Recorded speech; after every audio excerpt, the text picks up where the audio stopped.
2 minutes till we have to go back in. I hate being back at the office. I hate having 30 minutes for lunch.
Constantly changing, always rearranging, always rearranging, always rearranging.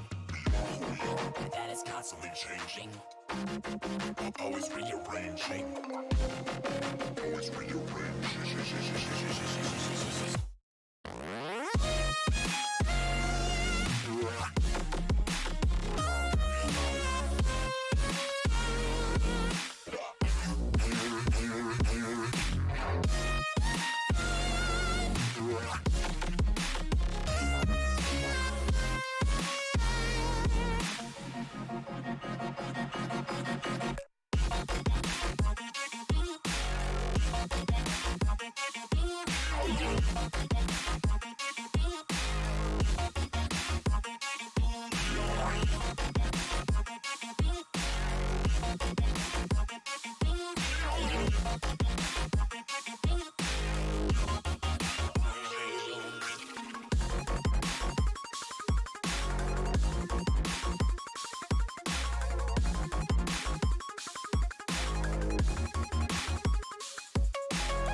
Constantly changing, always rearranging, always rearranging, always rearranging. That is constantly changing, always rearranging, always rearranging, always rearranging.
Hello, everybody, and welcome to day number 2 of week 3 here in the SSBL.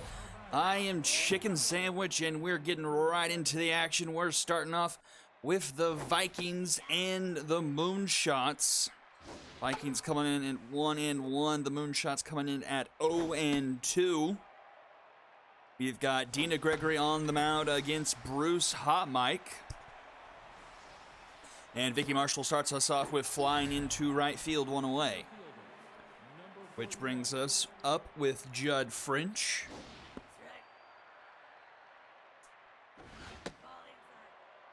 She got old, puppet. She got old. Sad to say. 2-2 the count. Swing and a miss. Gregory rings up French, 2 away.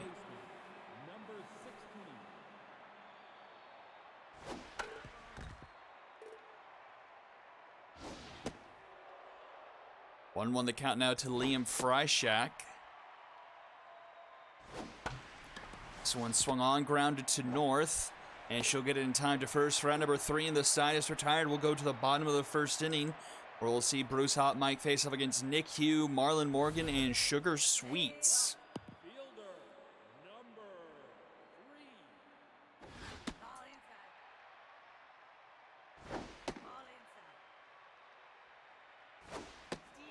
Two and 1 the count now to Nick Hugh.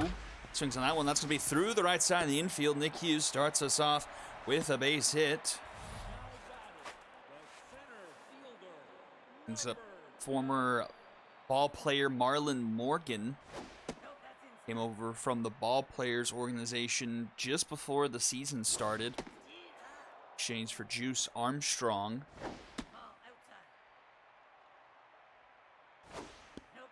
That one by, and it's a 3-1 count now. That's grounded to short. Smith is up with it. She gets it to Reed in time for 1, but can't turn the Dragons special. They do get the lead runner Hugh out, so a little bit less speed on the bases now for Sugar Sweets.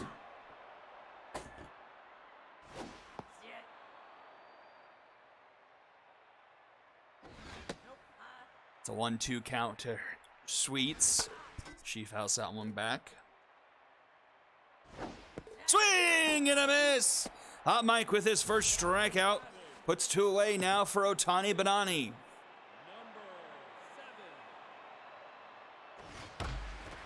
First pitch swinging, but that's into the stands.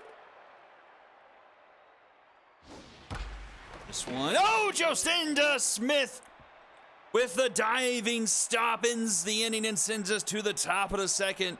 Ron Kinnings Jr., Gage Deputy, and Spencer Reed do up. Fantastic play for Smith there. Don't know if that saved a run, but definitely ending the ending. Getting out of what probably would have otherwise been runners at the corners at the very least.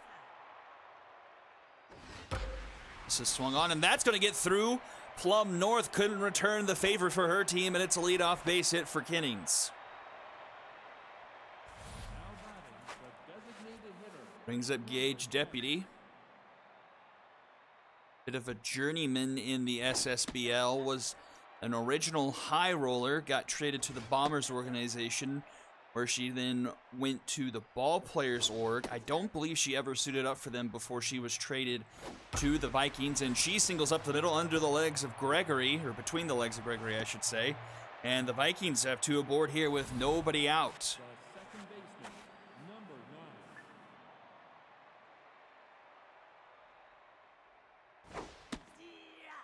Here is Spencer Reed, the second baseman. He takes a 1-1 count from Gregory. Swings on that one, a slow grounder to third. Sweets is up with it. She gets to first in time for round number 1, but both runners advance 90 feet, both now in scoring position for Evangeline Short Stacks. A chance for the Vikings to strike first here with the young rookie up to the plate.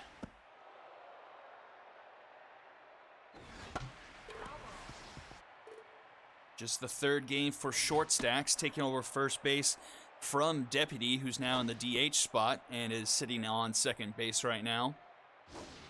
This is a hard hit ball to Moshidaru She'll step on the bag herself for out number 1, but a run will come home to score, so the Vikings take the lead off the fielder's choice.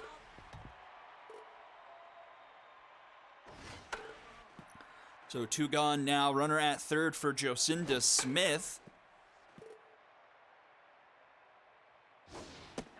And that's a 1-2 count.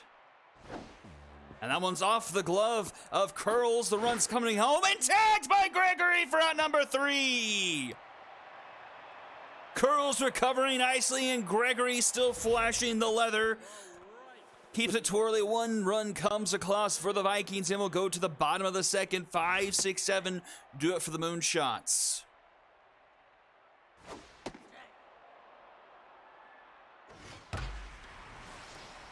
This one into right, and that one just falls in front of Vicky Marshall.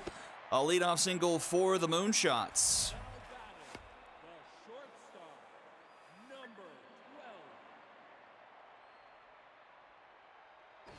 Brings up Plum North. Swing and a miss there. 1-1 the count. Fouled off. 1-2.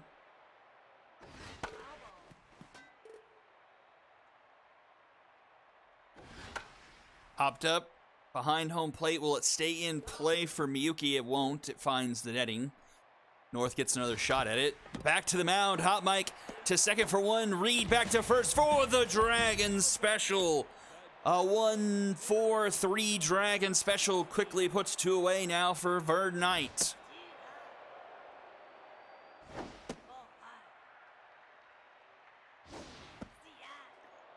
Falls behind 1-2 to Hot Mike.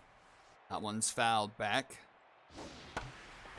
Lofted into right. Marshall is tracking it. She's under it and will make the catch for round number 3. And we'll head to the top of the third inning. 8-9-1 do it for the Vikings as they nurse a 1-0 lead here early in game number 1.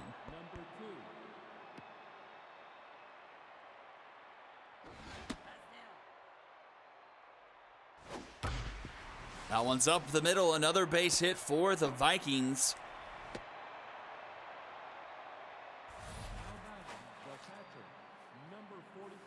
Their third hit of the game, all singles so far.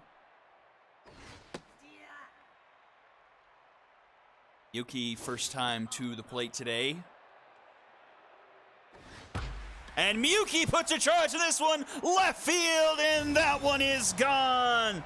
Miyuki with a 2-run shot makes it 3-0 Vikings.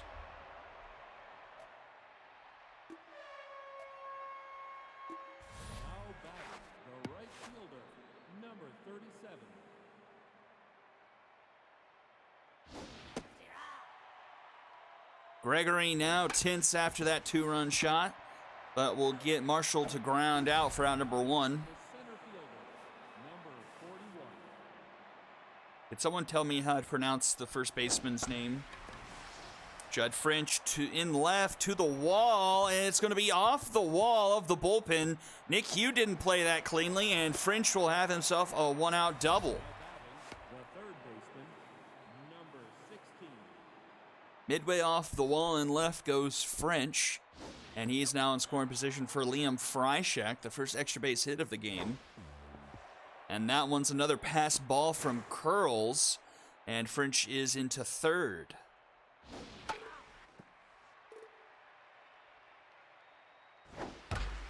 And a diving try by Moshindaru, but she can't come up with it, and French will come home to score. So an RBI single for Freishak, and it's a 4-0 ball game. Shindiru.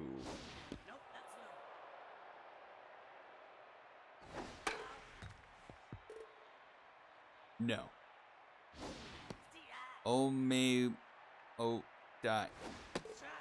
No die. I'm getting confused.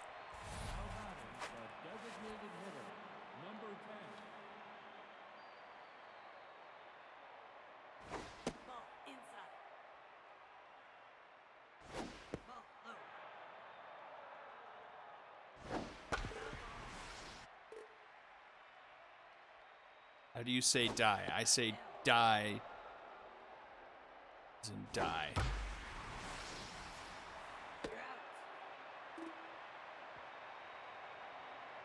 All right. Shh. Bushindaru. Bushidaru. Bushindaru. Okay.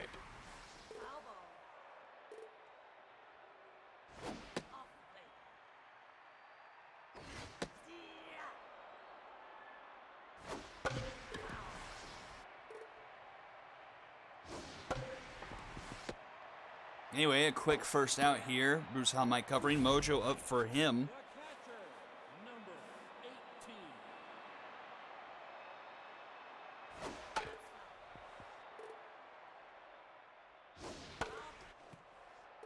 Here's Bellator Curls, his first plate appearance. And that gets under the glove of Hot Mike. So Curls will be aboard. Just the third hit of the night for the Moonshots.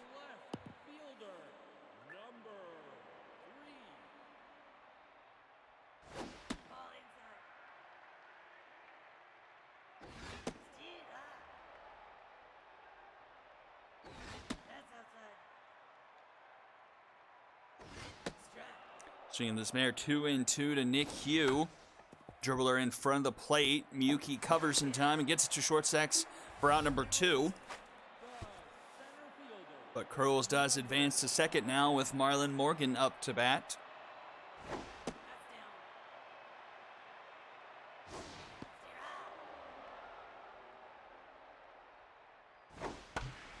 Rounded to short. Jocinda Smith is there and in time for out number 3.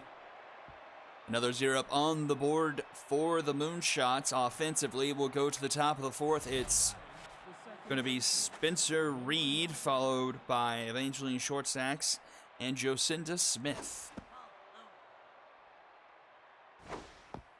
Wonder how much longer Gregory will last here. Tense. Pitch count starting to rise here into the 60s here with no outs in the top of the 4th. A 2-2 count to Spencer Reed. He fouls that one back. And the count runs full. This one's a flare to third, and Sugar Sweets is there to make the catch round number 1. Short Stacks got the scoring started in the second inning with that RBI fielder's choice. Scored a runner from third. This one's going to be foul. 1-2 the count to her. Swing and a miss! Gregory with her third strikeout.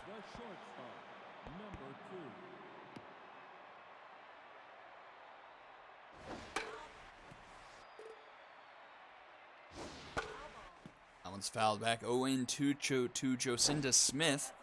Takes one inside. 1-2. It's that one. A tough dive from Sweet. She couldn't field it cleanly. Throw's not going to be in time. And Smith will be aboard. Brings up Miyuki, the home run hitter. Knocked one into left field, 389 feet. Fouls that one back, a 1-2 count for him here.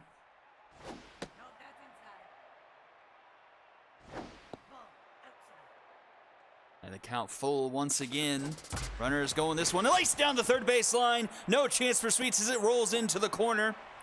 Runner's going to go first to third now at the corners for the Vikings. And here is Vicky Marshall. And that will do it for Gregory. In comes Richie Broker.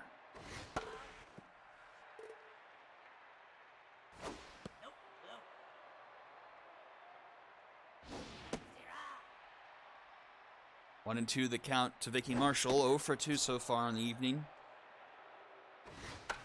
Popped up, but going to get out of play. Oh, a swing at one in the dirt. And the runners will be stranded. A strikeout for Broker there to end the top of the 4th. Bottom half we go. Sweets due up first, followed by Batani and Hightower.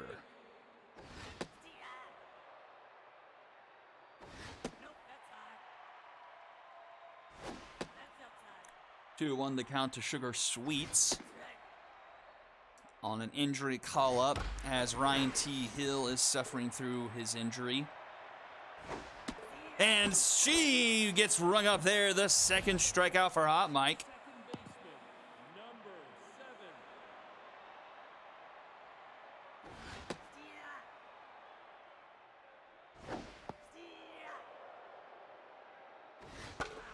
It's fouled back. 0-2 remains the count to Banani. Fouls that one off.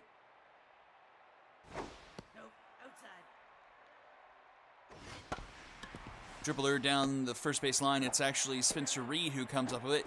Gets first in time for out number 2. Shorty Hightower up. Has one of the 3 hits surrendered by Hot Mike so far tonight. Fouls that one back with a 1-1 count now. Swing and a miss there. The count evens up at 2 apiece. That one's fouled back. This one's hit hard. That's going to get into the gap. That's going to roll to the wall. Extra bases for Hightower. French finally up with it. And it will be a 2-out double for Hightower. First extra base hit for the Moonshots tonight. See if they can capitalize here with Plum North up to bat. A much, much different Moonshots team than we are accustomed of seeing over the past few seasons. Moonshots planning for the future now. Tore it all down and have themselves quite a farm system, but it's had to have a few of them called up here to replace a few injuries so far early in the season. Swing and a miss! Hot Mike rings up north, and we go to the top of the 5th. French Freishek and Kennings Jr. due up for the Vikings as they lead here still 4-0. Hard hit ball, but Plum North scoops it up. Gets the first in time for round number 1. Here's Liam Freishek. RBI single for him on the day so far. Pops this one up mile high. Just gets into the dirt of the infield, and it's Moshindairu making the catch for out number 2. And that's a dribbler too short. There's Plum North, and throws just in the nick of time for out number 3. That's a 1-2-3 inning for Broker, and we'll go to the bottom of the 5th inning. Knight, followed by Moshindairu and Bellator Curls. Hard hit ball right to Spencer Reed. Easy for out number 1.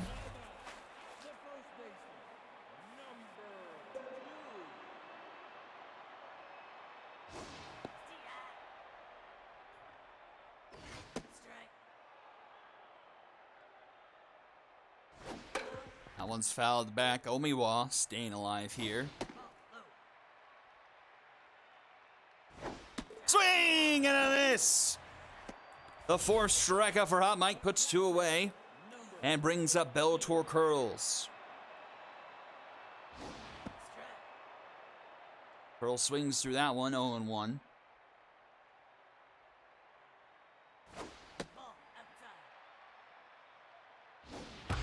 That's a hard hit ball into left. Tracking that one is Kennings, and he makes the catch just in front of the wall in left. For out number 3, a 1-2-3 inning, and we'll go to the top of the sticks. Still 4-0 here. Vikings haven't really pulled away from this one just yet, but are in the Moonshots bullpen.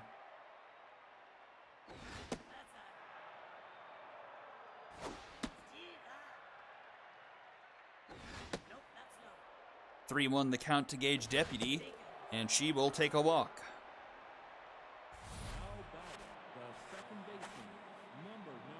Brings up Spencer Reed 0 for 2 so far.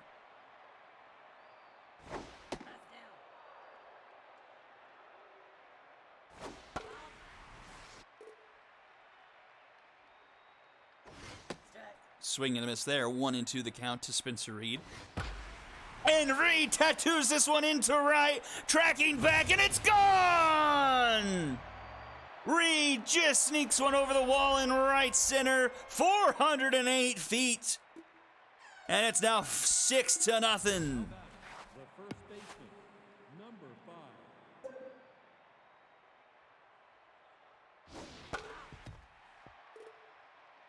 just got that one over the wall, and Vikings now in firm control of this one, 6-0.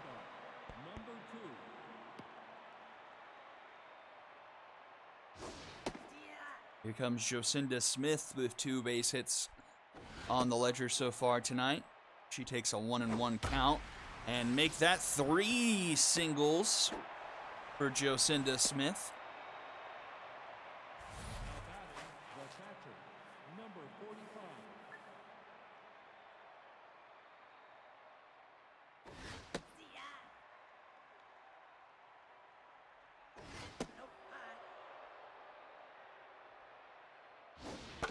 Yuki with the other home run of the evening so far. 2 for 2. A 1-2 count from Broker. Swing and a miss! First time Yuki goes down today. Brings us back to the top of the order for the 4th turnaround. Hard hit ball right to Plum North for out number 3. 2 more runs on the board thanks to Spencer Reed's 2-run shot. 6-0 in favor of the Vikings. Top of the order due up for the Moonshots here. Bruce Hot Mike, a very quiet, locked-in performance for him. Not absolutely blowing people away with the Ks, but is putting forward a pretty solid game. Pitch count maybe a little bit higher than what you would want here, and with only 1 out in the bottom of the 6th, but really can't ask for too much more with only giving up 4 hits so far and no walks. Ahead in the count here, 1-2 to Marlon Morgan. Ooh, just misses zone there on the changeup. Curveball. Oh, just under the glove of Spencer Reed, and that will be a base hit. Morgan aboard.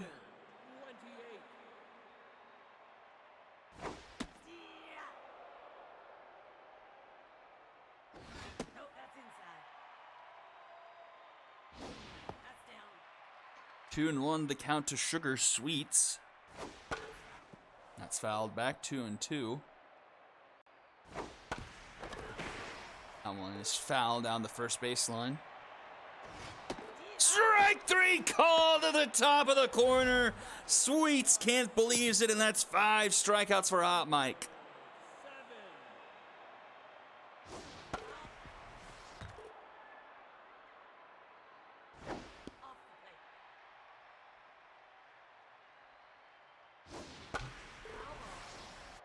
One and 2 the count to Bonani.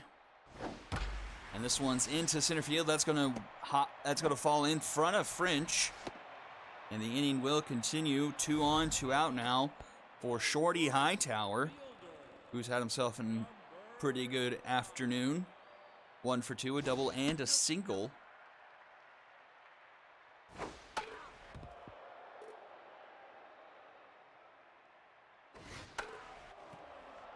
Ball's behind 1-2 after fouling off a couple. 100 pitches for a Hot Mike now. This will probably be his last batter.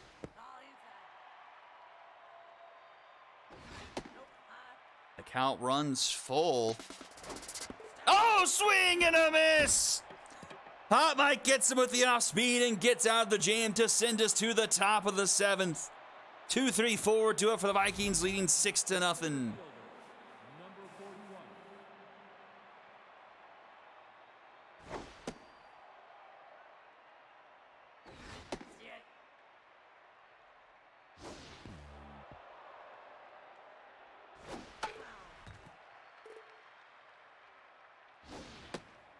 Judd French now with a full count.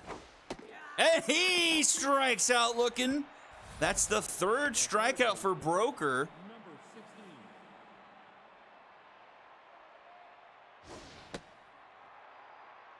Where did Broker come from? Is he a young guy, or is he some like old person that came up from like nowhere?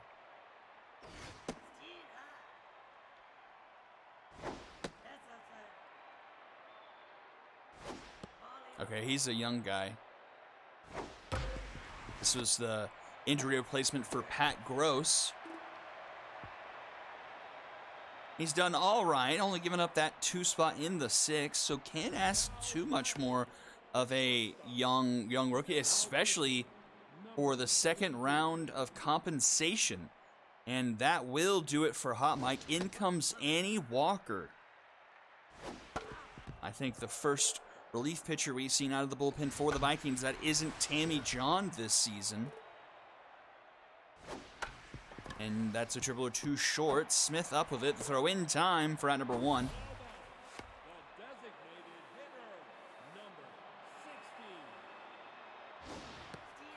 Vern Knight up to the plate. 0 for 2 so far tonight. Fouls that one off. 0-2 the count. Lays off the curveball. Smashes this one into center field. That's going to one-hop to the wall. And that will be a base hit for Vern Knight. Man is not fast, but he is aboard nonetheless. That's a hard ball, and that's through the right side of the infield. Another base hit for the Moonshots. 2 aboard for them now here.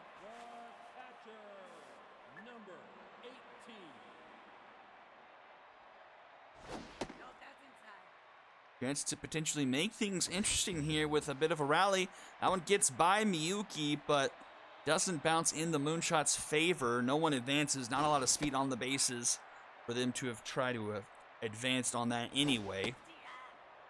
3-1 count to Bellator Curls, who smashes this one up the middle.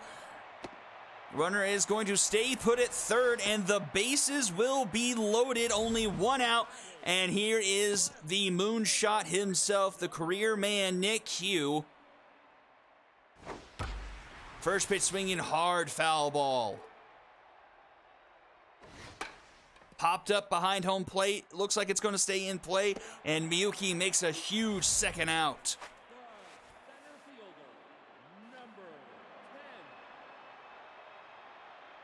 Harlan Morgan now, first pitch swinging, pops a high fly ball into center field, and it will be caught by French for out number 3, and the side is retired. No runs for the Moonshots after they load the bases with 1 out, and they'll go to the top of the 8th, still trailing 6-0. And in comes Rainey Getty. Line shot to Sweets.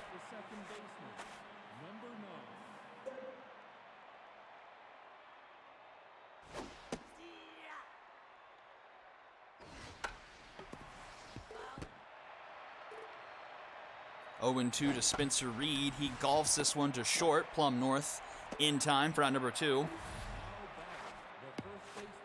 And here is Evangeline Shortstacks.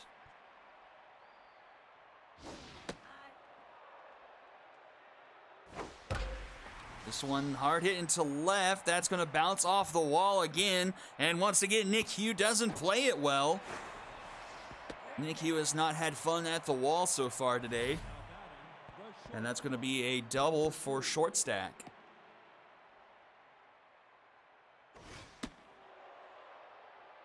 All of the Vikings able to reach so far today, except for the leadoff Vicky Marshall.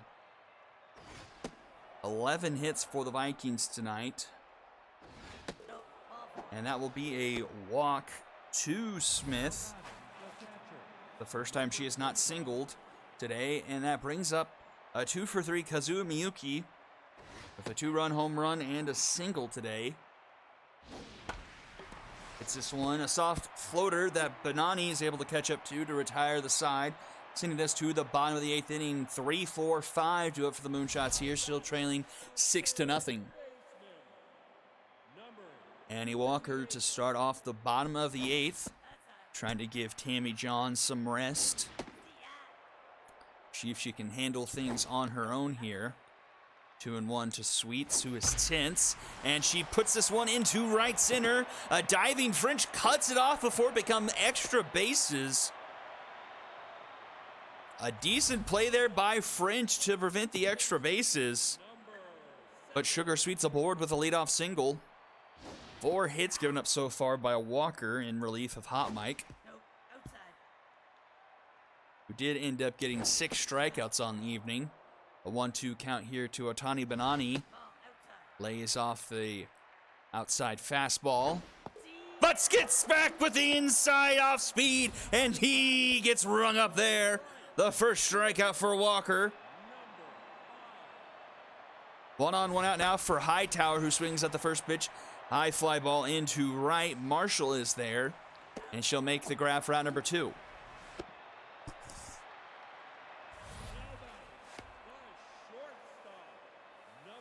And here is Plum North, Tents 0 for 3.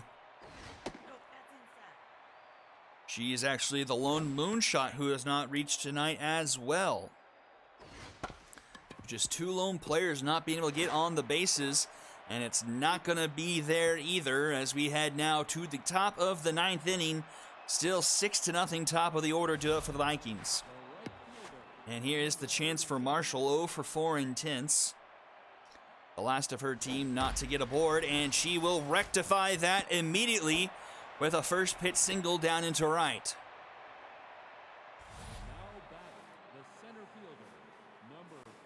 And 4 of those 6 runs coming off of 2 2-run home runs, Puppet. Oh, make that a third 2-run home run. Judd French, monster shot off the wall of the second deck in right. Makes it 8-0 Vikings. 412 feet.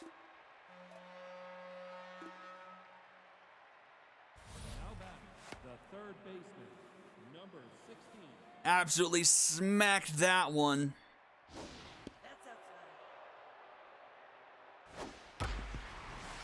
And the inning keeps on going. Freishak with his second single of the day.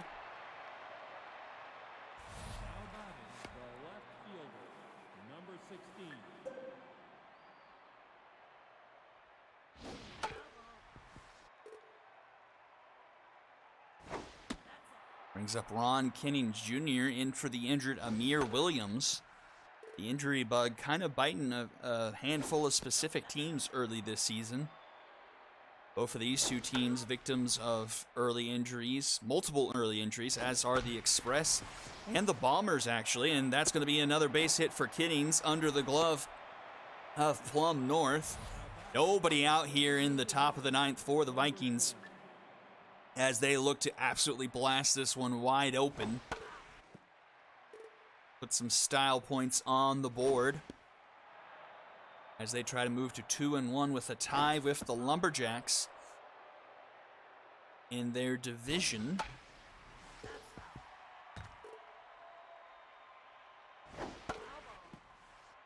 Deputy fouling off a few, has a 2-2 count from Getty. Swing and a miss. Getty rings her up there, 1 away. That's definitely a walk of shame getting struck out by those stats right there. Here comes Newt Castle, and that's line to Batani, and he gets the Dragon special. Reed wasn't paying attention, and that will send us to the bottom of the 9th.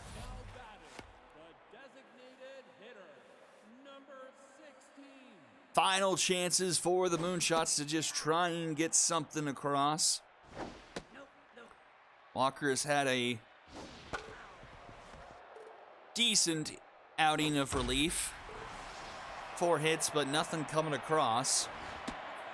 2-2 count now to Vern Knight. That's fouled back, full count. And strike 3 called at the bottom of the zone. And here is Omiwa Moshindaru. And she pops it up, and I won't have to say her name for a long time.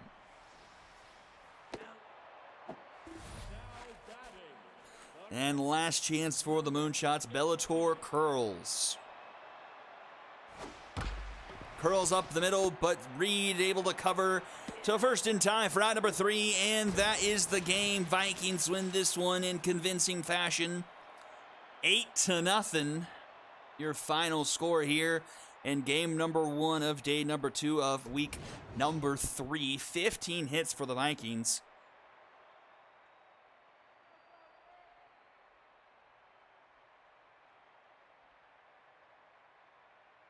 And 10 hits, but 0 runs for the Moonshots. 1, 2, 3, 4, 6, 7, 8, 9, 10. Wow, I actually have them all written down.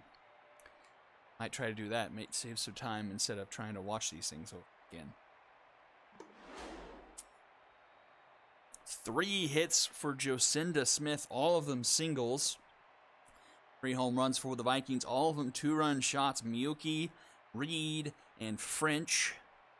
10 hits, but just nothing could come across for the Moonshots. Hightower and Curls the only one with multiple base hits. Sugar Sweets with the sombrero. Tough luck for the rookie.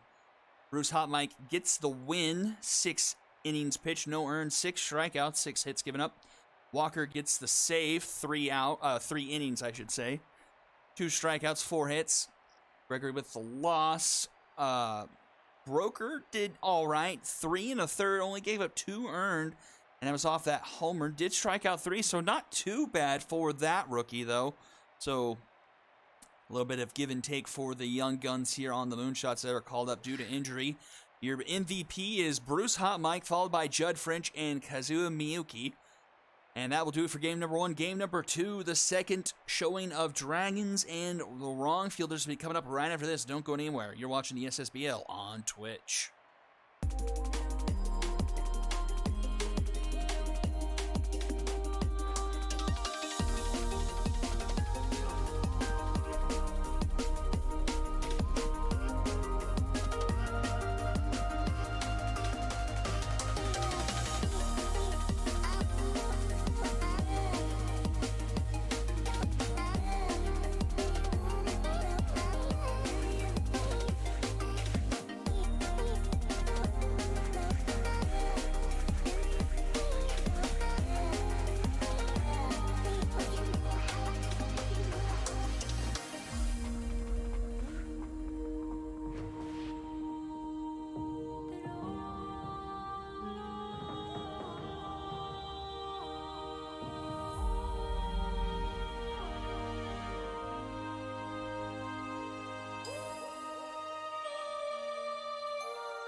Here we are for game number 2, another battle in the Heroic Evolution, the second time around for the Wrong Fielders and the Dragons.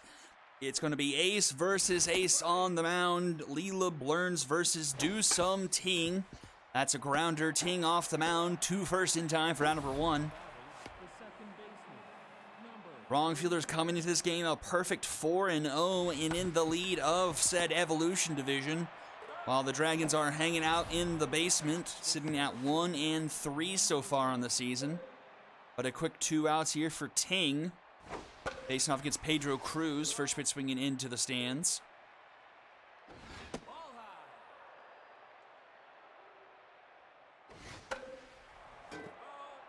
That one clanks off the netting and 1-2 the count. Tough out activated for Cruz. Wrongfielders with a big win last night over the Lumberjacks. But Cruz was going to foul this one out to Shelton in left for out number 3, a 1-2-3 inning for Ting. That's going to bring us to the bottom of the first. Freishak star and runs due up for the Dragons.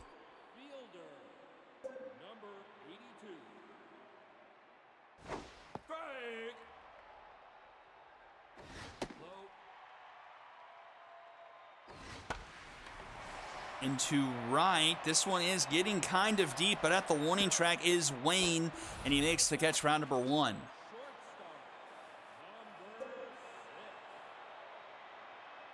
That brings up Gary Starr.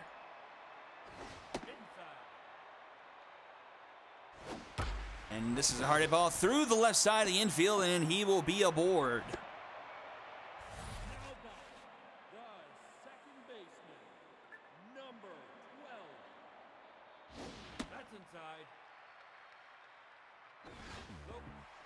That one gets away from Brick House, and that's going to be a pass ball.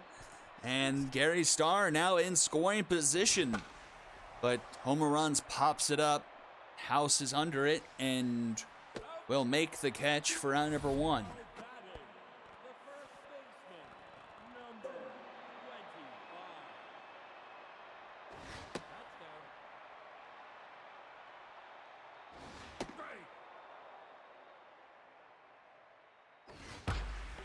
That's a high fly ball into left, and that one is gone! Thelma Betancourt with a 2-run home run to put the Dragons on top here early. 394 feet into left field. And the Dragons with a 2-0 lead. Sorry, I was trying to find what Leela Blurns' last game was. I was fighting with the stat sheet.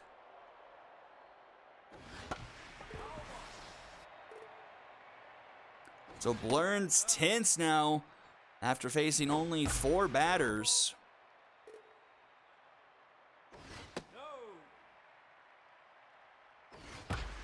That one's 2 lasers who makes the catch for round number 3. The side is retired. But the 4th 2-run home run of the evening so far in day number 2. This one off the bat of Thelma Betancourt for the Dragons.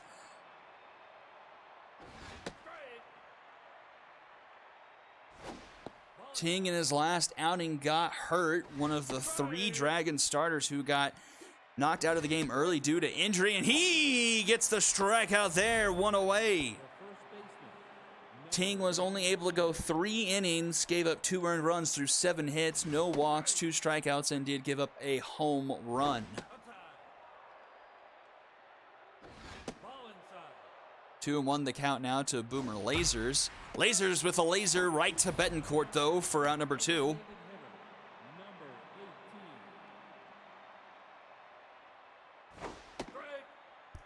Brings up the designated hitter, Trudy. Fruity do something, locked in quickly after only facing 5 batters.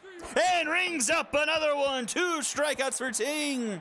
Sending us to the bottom of the second inning. Dragons up 2-0 here early. 6, 7, 8 due up in the lineup.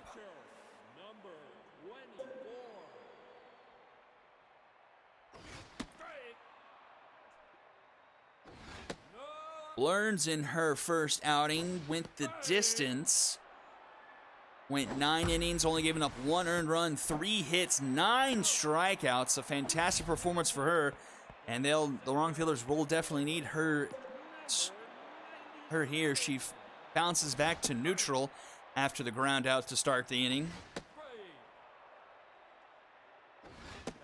Duke Town up to bat now with a 1-2 count. Breaks his bat, swinging to that one, but into the stands. Swing and a miss! Blurns battles back and gets her first strikeout of the evening. Her 10th on the season already, just in her second start. Von Crum up the middle with the base hit for him, prevents the quick 1-2-3 inning. Brings up Freddie Jupiter, who will be caught with the specialist trait of Learns on. This one's a floater, but out of the reach of lasers in foul territory. But on 0-2 count to Jupiter, who swings it through that one. Another strikeout for Blurns ends the second. To the third we go, still 2-0. 7-8-9 do it for the wrong fielders. The last game between these two went back and forth for a bit.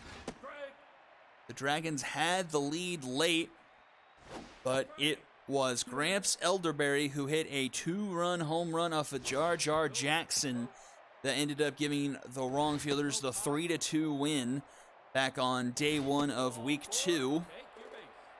Do Some Teen will start this inning off with a walk given up to Sophia Saturn, bringing up Woden Wayne, excuse me.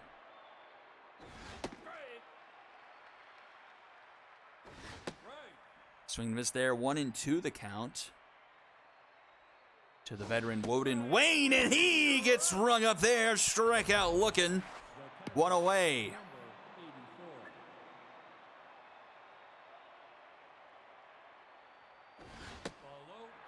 Here is Brick House. Found that one off. 1-1 the count. Do Some Teen locked in still. Just surrendering the walk so far. Swing and a miss. Do Some Teen is absolutely killing it right now. 4 strikeouts the first time through the lineup. Here's Andrea Dartboard, but 2 on. And she grounds that one to Jupiter in time for out number 3. And will go to the bottom of the third. Top of the order, do it for the Dragons here, looking to expand their 2-0 lead.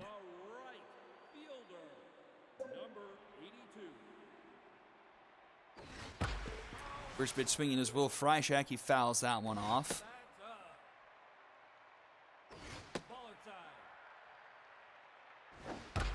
This one's up the middle. Leadoff runner aboard for the Dragons.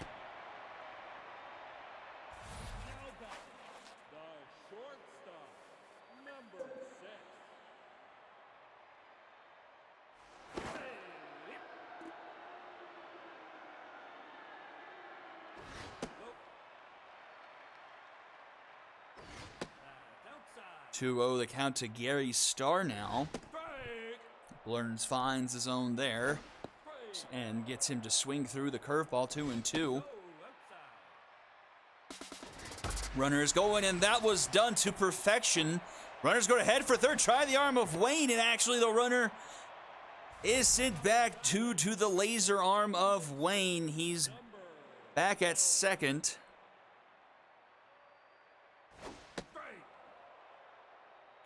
But 2 aboard, and that one's a line shot to Saturn. Round number 1 now. Here's Velma Betancourt. She hit the home run in the game.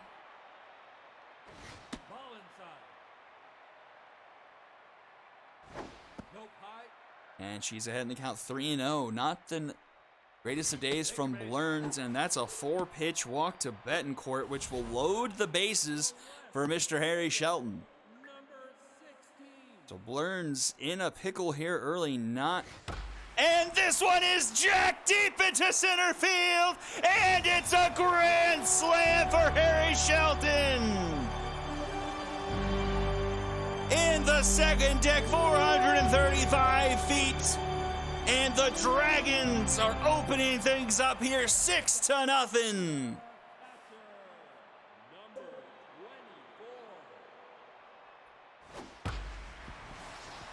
And they're not done yet. Base hit gets through the right side of the infield for Walker. He's aboard. Still only 1 out here. Learns is rattled.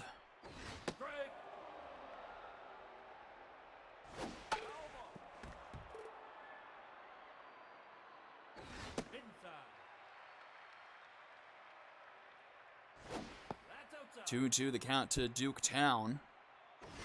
Swing and a miss. Learns rings up her third of the night. Bringing up Harry Do Something Von Crum. With 1 on and 2 away.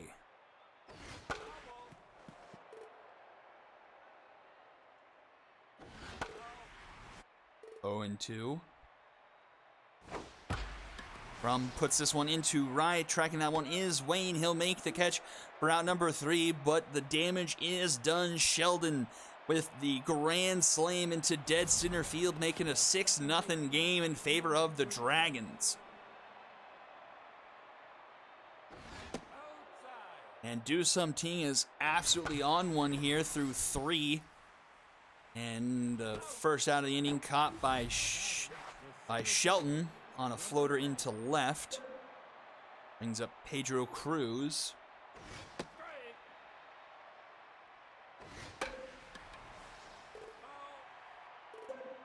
Tough out activated now for Cruz behind 0-2. And strike 3 called at the top of the zone. Do Something with 5 Ks so far.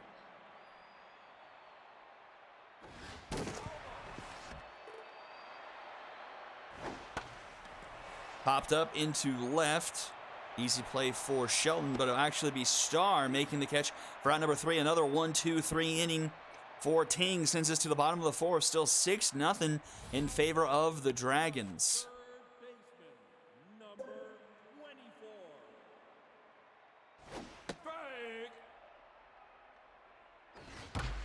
Grounded to second. Roundabout is there. Out number 1. Learns at least back up to 10th at very least. But back to the top of the order for the 3rd time already here in just the 4th inning. 7 hits given up by Blurns and a walk.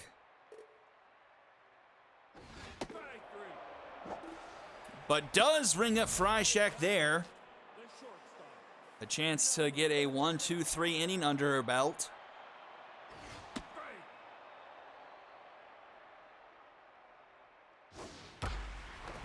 Oh, dartboard with the sliding catch for our number 3. Send us to the top of the 5th. 5, 6, 7, the heart of the wrong fielder's order. Desperately needs some momentum here. 44 pitches to start the top of the 5th for Ting. He has been fantastic here so far. 1-2 count now to Boomer Laser. Swing and a miss! Make it 6 Ks for Ting.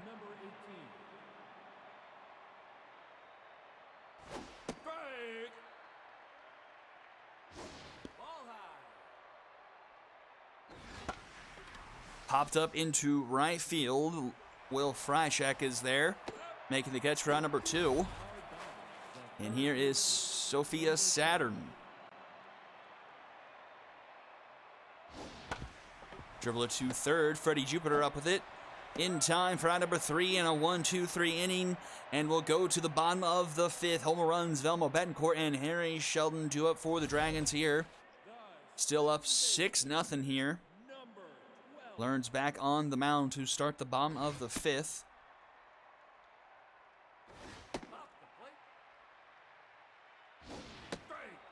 Tune 1 the count to runs.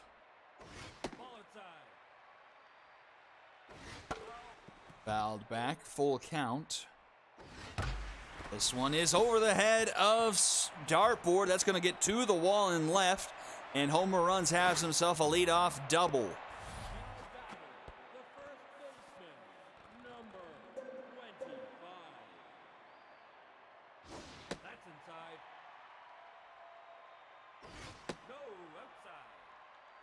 Here's Velma Betancourt, and that is under the glove of Saturn, and a run is going to come home to score. Betancourt with an RBI single, making it 7-0. Betancourt having a very nice game for herself. 3 RBIs on the evening, and we're only in the bottom of the 5th. And here's the man with the slam.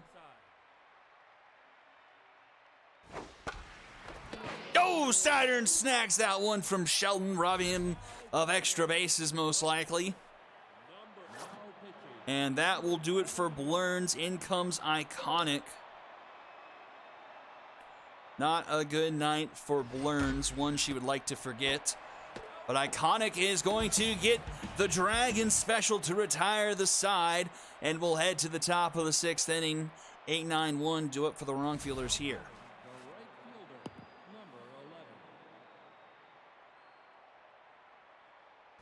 Ting now on fire with 6 strikeouts through 5 innings.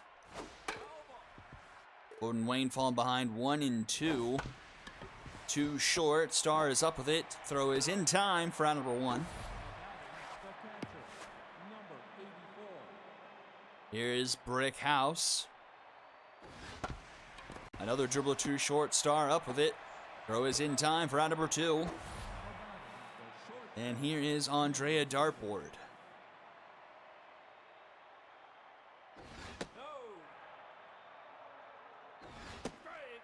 1-1 the count. Fouled off. Into the dugout. 1-2. So strike 3 called. Another backwards K for Ting. He's up to 7 Ks on the evening. And we're to the bottom of the 6th with his team leading 7-0.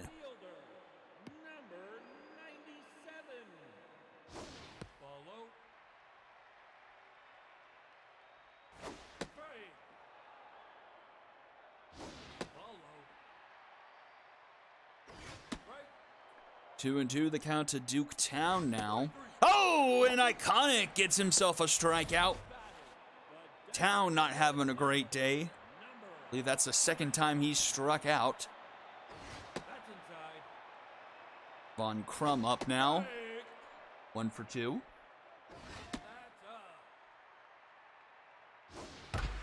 Through the left side of the infield, that's a base hit for Crum.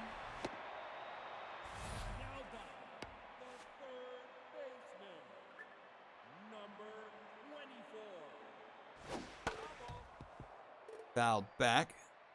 Jupiter 0 for 2 there. Swings and misses through that one. Doesn't chase the high curveball.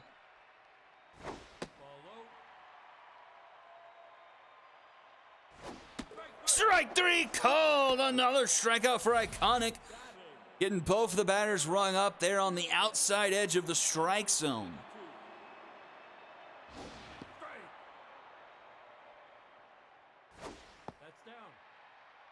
Brings up Freishak with the runner on, 2 outs. Fouls that one off, makes it a 1-2 count.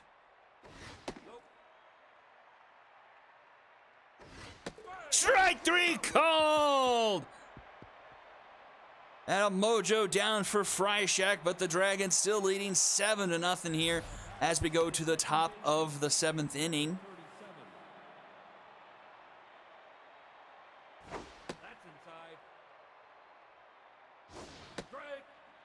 1-1 the count to Shelby Roundabout. She fouls that one back, 1-2. Strike 3, another backwards K for Ting. It's a good thing he's on fire because he is most assuredly on fire. And that will do it. The no-hitter comes to an end. Lasers, you jinxed it.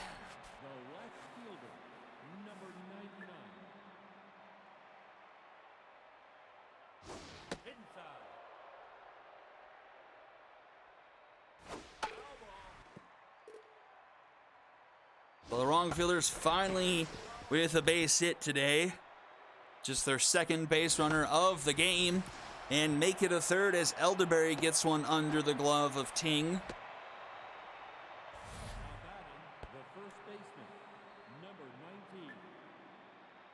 Brings up Boomer Lasers, 2 on, only 1 out here.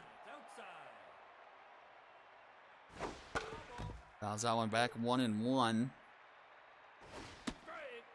That one finds the zone there.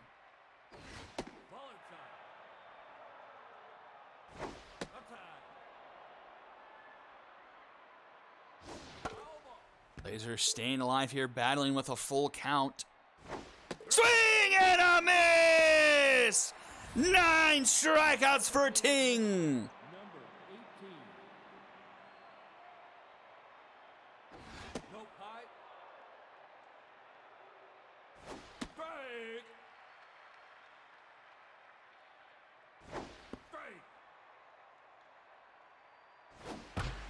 Up the middle, that's a base hit for Fruity. Runs rounding third, headed for home. The throw from Duketown cut off by Betancourt. And the wrong fielders are on the board.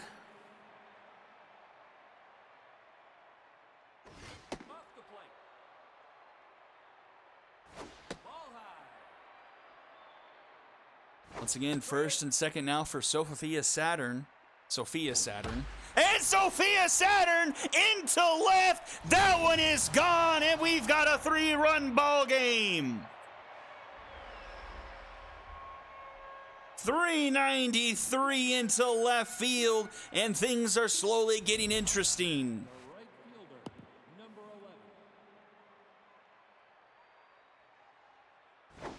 Ting down to neutral after losing his no-hitter after 6 1/3, but will get out of the inning here after surrendering 4 on the scoreboard, make it a 3-run game going into the home half of the 7th.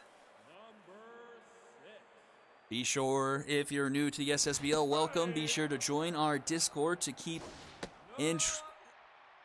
track of the league as we continue through Season 8.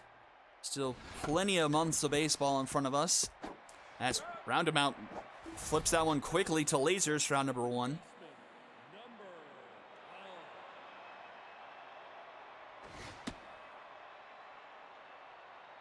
That's 2-0 the count.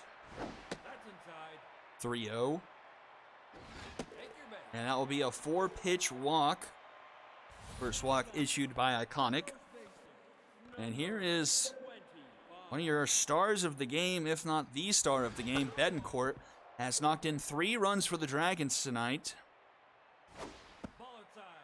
Reached every time she's been to the plate. 2-1 the count. Locked in she is. So ugly swing and a miss there. Fouls off the high curveball. Lays off the fastball. It runs inside. Count is full. Rounded to second. Round him out to Dartboard. Dartboard to Lasers for the inning-ending Dragons special. Will head to the top of the 8th. 7-4 here at 9-1-2. Do up for the wrong fielders. Ting back on the mound to start the 8th inning.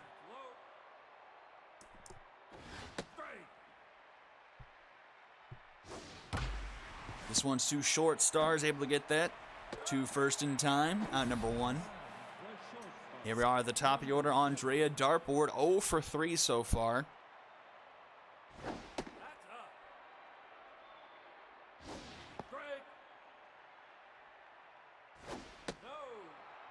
2-1. That's going to be up the middle. Dartboard is aboard.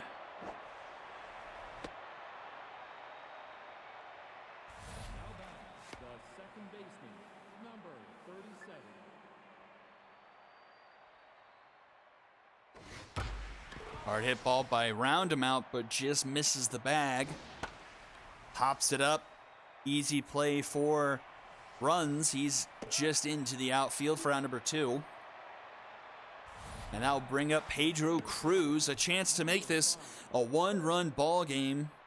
Last time up to the plate, he broke up the no-hitter. A chance to make things very interesting for his team. 2-0 the count to Cruz. That one finds the zone as Ting's velocity starting to get into the red. Back to the mound. Ting scoops up 2 first in time for out number 3 and will go to the bottom of the 8th. Shelton Walker and Duketown do up. Shelton with the grand slam earlier today.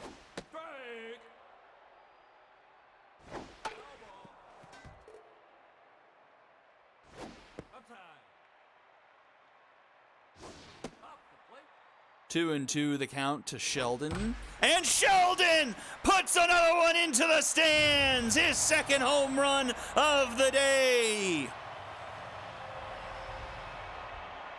417.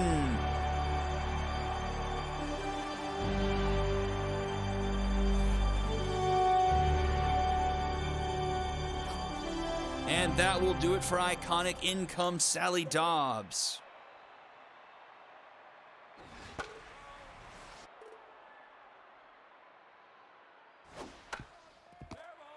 That one just dies in front of the plate, and it's easy out number one.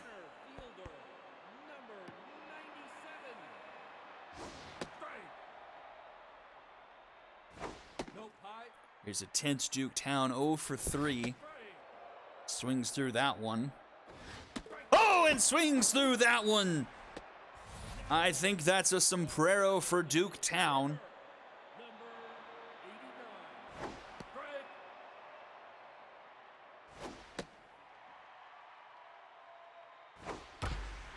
And that, ooh, a diving try by Lasers just off his glove. And Crum will reach for the third time today.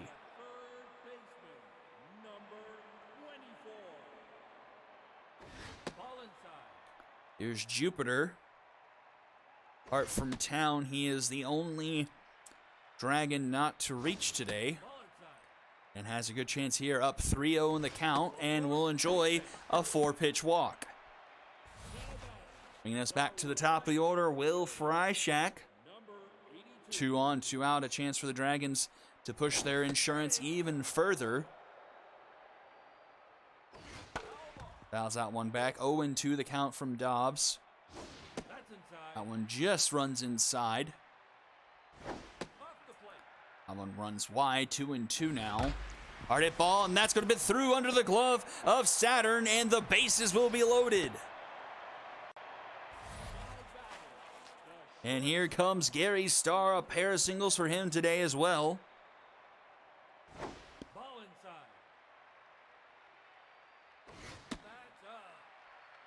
2-0 the count.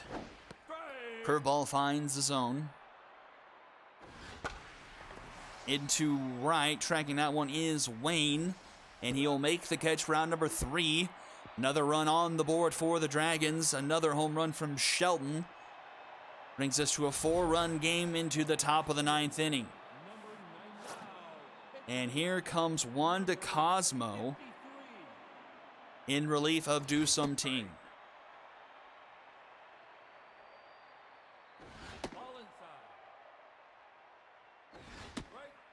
Swing and a miss there. Elderberry, 1-2 the count. Into the dugout. Dribbler to third. Jupiter up with it. Throw is in time for round number 1. Tense Boomer Lasers 0 for 3. Wrong fielder's offense pretty much held in check by the pitching of the Dragons. That one shaky inning from Ting. And last chance for the wrong fielders is Trudy Fruity.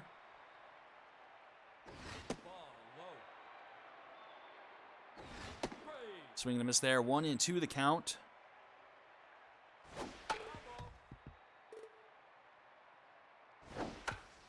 And oh, just goes foul, keeping Fruity alive. Fruity doing everything she can. Lays off that one. 2-2. That one runs inside. The count is full. And that should do it. A ground to the first. Betancourt steps on the back for round number 3. And the Dragons get some revenge. 8-4 and split the season series against the wrong fielders.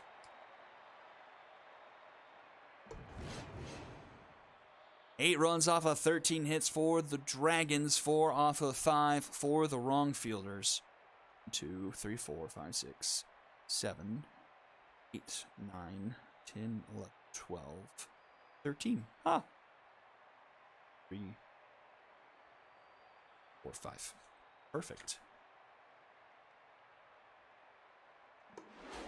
Let's take a look. 9 strikeouts for the wrong fielders. Oh, Duketown only got a sombrero. He got the golden sombrero. 4 Ks for him today. Not good. Multiple hit days for many Dragons. 3 for 4 for Von Crum. 2 for 4 Sheldon, both of those home runs. Krychak and Betancourt also getting 2. Leela Blurns gets a loss. Very uncharacteristic for her. 7 earned through 4 1/3. Iconic going 2 2/3. Only giving up 1 earned. And Sally Dobbs with that last inning there. Do Something 4 earned through 8. Had a no-hitter through 6 1/3. And Wanda Cosmo in the last inning of relief. Sherry Shelton, your MVP, followed by Velma Betancourt and Sophia Saturn. All right, game number 3, the SSBL game of the night, brought to you by Turtle Beach, is coming up. The Ball Players and the High Rollers from Red Rock Park will be coming up right after this, and a message from Turtle Beach.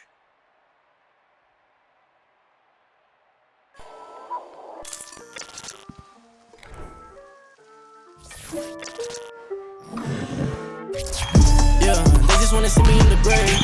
Come out in the law in the rave. Oh no, I can't wait. I'm off to the play. Gotta go for his, cause you know I can't play. We gon' win it no matter what the shirt.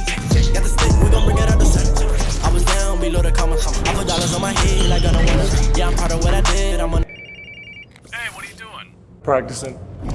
I'm shooting a commercial for Turtle Beach. Yeah, but we're gonna hop on right now. I bet.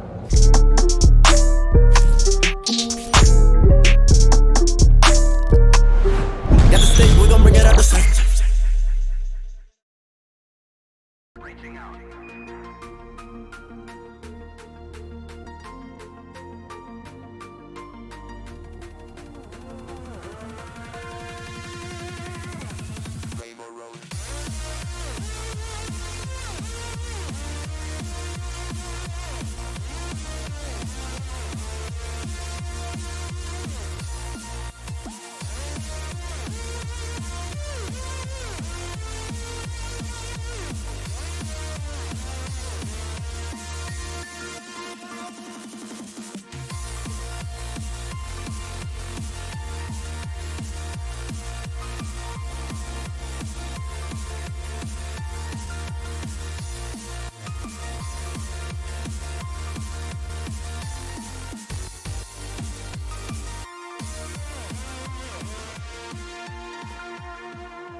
Here we are, game 3, game of the night here in Red Rock Park.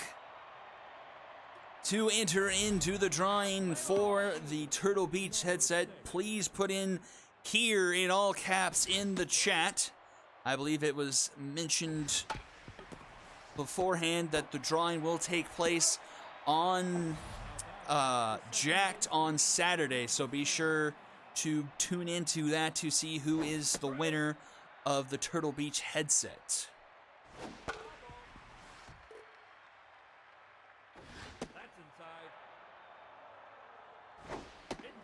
But we got Bobby Farmhand on the mound for the High Rollers, facing off against Pacifica Northwest and the Ball Players. And Billy O'Connell will draw a walk. So 1 on, 1 out. Here, Rick Dilla Stick.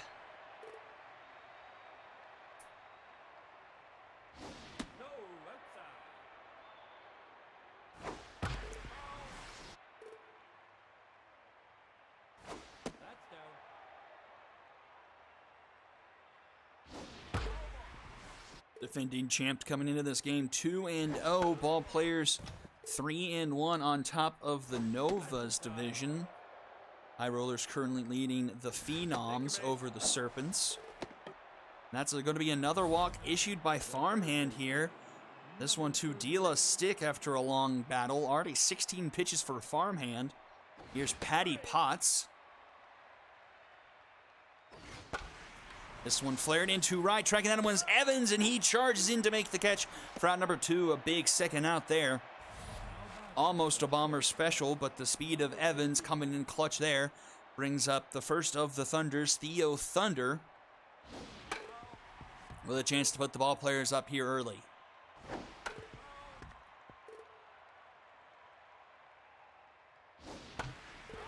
Swung on, fouled off, an 0-2 count.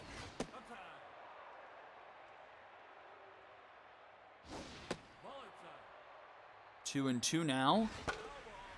Fouled back. 25th pitch upcoming from Farmhand. Swing and a miss!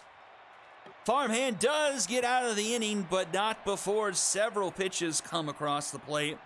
25 to get out of the first. We'll head to the bottom half. Mary Stone to lead us off. Facing off against Pacifica Northwest.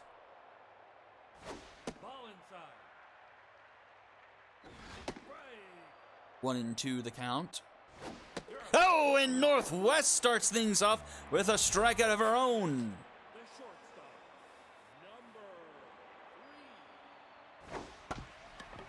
Up the middle to Theo Thunder in time at first, round number 2, which brings up Max Range.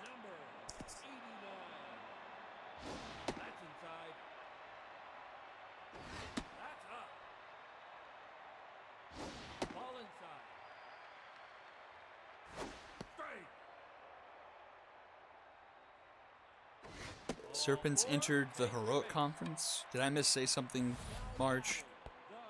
Or is something wrong on the crawl?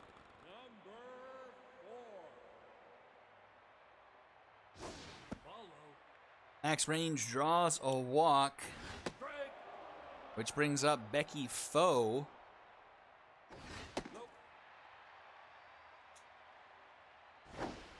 Swings through that one, 2-2 the count. To third, Potts is up with it. The throw is in time for round number 3, and the side is retired. Nothing doing in the first. We'll go to the top of the second. Thunder, Tucker, and Armstrong due up.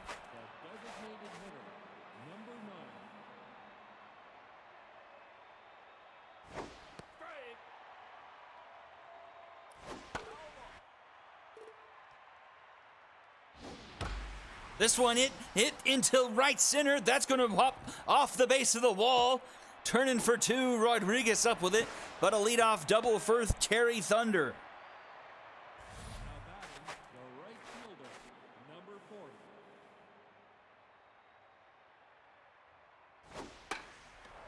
Hopped up behind the plate. Easy play for Beltran.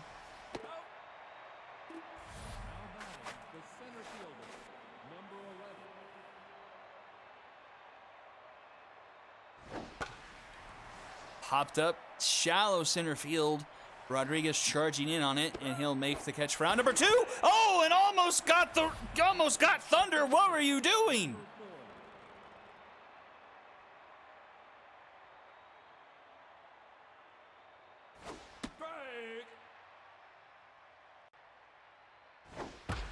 And that one's going to get down into center. Runner's going to round third. Oh, he's not going to round third. The arm of Rodriguez prevents the runner from trying, and it's now runners at the corners for the ball players. And back to the top of the order, Toby Barker. And Barker into right. This one is flirting with the pole, and it's off the pole! Toby Barker with a 3-run home run for the ball players. Kiss of the pole, 349 into left field, right field. Now batting, the second baseman, number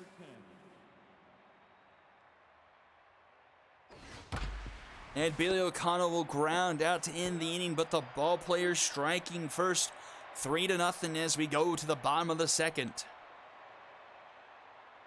Now batting, the third baseman, number 40. On the schedule sheet.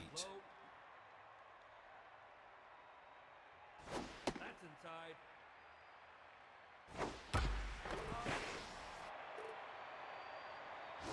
Right.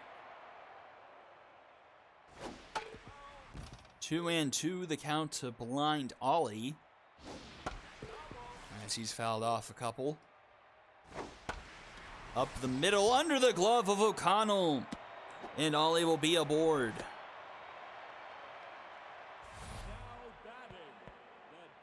Here's the rookie Chicken Tenda. First pitch swinging, fouls it off.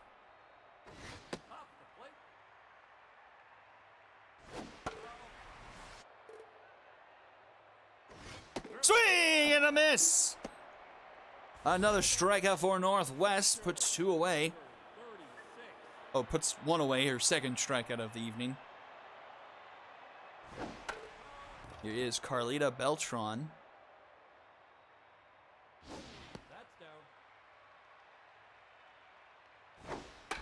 All is finished. You guys think the ball players will be victorious? 4 votes compared to the High Rollers. 3 as another strikeout for Northwest. Now there's 2 away. And here is Jarius G. Baby Evans.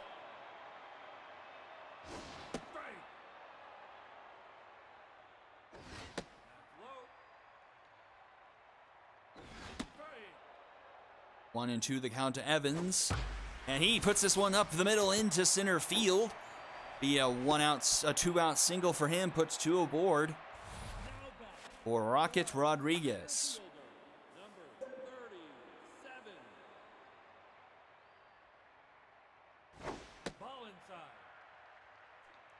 Player more known for his defense, but does have some batting attributes, but somewhat diminished. Has some solid speed there in center field. 3-1 the count from Northwest. Oh, curveball in the zone there. Full count. Runners going. Popped up just into center field. Billy O'Connell is under it. And he will make the catch for out number 3.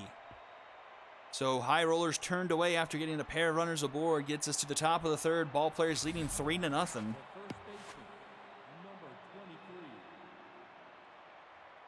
Farmhand on the mound, starting this inning tense, and gives up a leadoff base runner on the first pitch of the inning. Farmhand kind of struggling here early. 4 hits, 2 walks, only 1 strikeout so far. Facing off now against Patty Potts. But this could be 2. Max Range to Woolley for 1. Back to Range for the Dragon special. A much-needed play for the High Rollers defensively. Brings the mojo up a Farmhand. He's now to neutral. And this one again to first base. Max Range will take it himself to end the inning. A quick inning for Farmhand. Sends us to the bottom of the 3rd. Still 3-0 here. And your game of the night here in day 2 of week 3 of the SSBL, brought to you by Turtle Beach. Top of the order for the High Rollers. Mary Stone up. 1-1 after the first couple of pitches. Hard hit ball grounded to short. Terry Thunder to first in time, 1 away.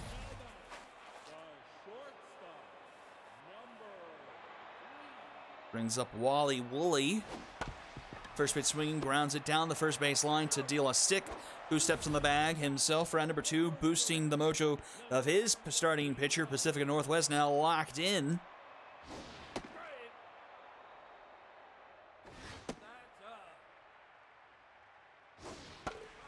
Fouled back 1-2 the count to Max Range. Ooh, just misses his zone there. Looked like a pretty good pitch, but just too low. 2-2 now after the foul back. Nasty slider in there, but Range able to foul that one off. A hard hit ball into center field. This one's over the head of Armstrong. That's going to hit off the base of the wall in center field. And Max Range will be into second with a 2-out double.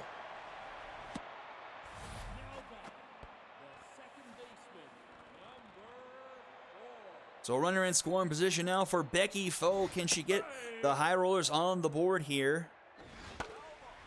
She falls behind 0-2 though to Northwest, but already at 53 pitches is Northwest. This one up the middle. Thunder with the diving stop. The throw is in time. Thunder with a nice defensive stop to put us to the top of the 4th inning, where he is not due up. It's Terry Thunder. J-Watt is here. A lot of you else are here. Be sure, if you haven't already, to put here in the chat for the chance to win that Turtle Beach headset. And a strike 3 call. The second strikeout for Farmhand. Thunder goes down. Terry, that is. Yes, you multiple entries, Puppet. So for each day you're here for the week is another entry as another strikeout for Farmhand.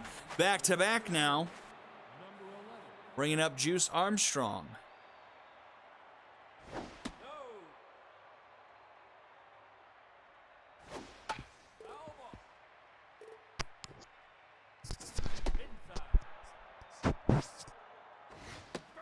Two and two, the count to Armstrong. And strike three called! Farmhand strikes out the side and sends us to the bottom of the fourth. 5, 6, 7 do it for the High Rollers here. Still in a 3-0 deficit.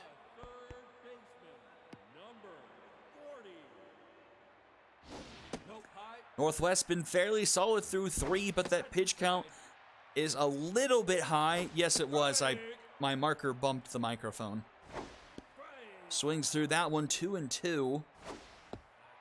Count is full. Several full counts for Northwest here so far. That one's just foul. Staying alive. Up the middle. O'Connell ranges over the throw in time for out number 1. Mojo back up for Northwest. Here is Chicken Tinda. Young rookie struggling so far on the season, but just the 3rd game for the High Rollers in this young season. So plenty of time for the rookie to turn things around, and will do so here with a single up the middle. So Tinda aboard, knocking Northwest back down to neutral. 1 on, 1 out for the High Rollers here, and here is Carlita Beltran.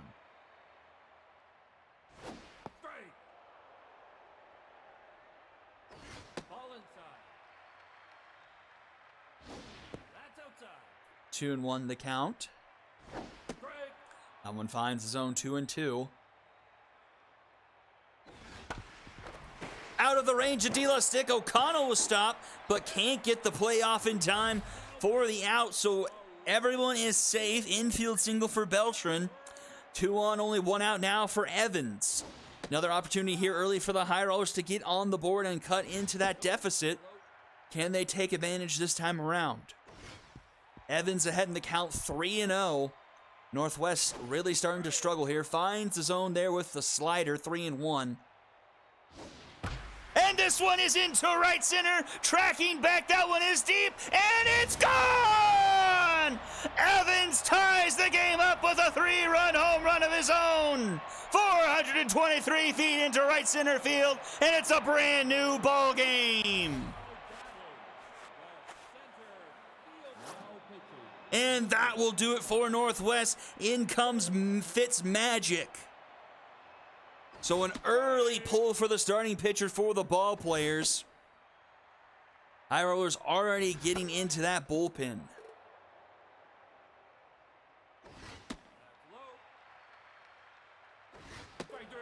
Magic, though, strikes out the first batter he faces. Rodriguez down on strikes.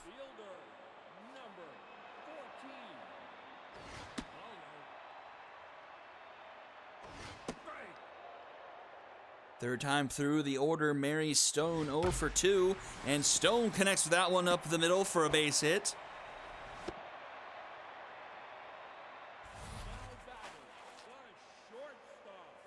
And here is Wally Woolley. Lots of speed and stealer on Stone at first. Hands behind the plate. A strong arm, but not the strongest, so potential for stealing here. As Magic checks on Stone a couple times now. She's back in time. And that one's hit into right. That one gets down in front of Tucker.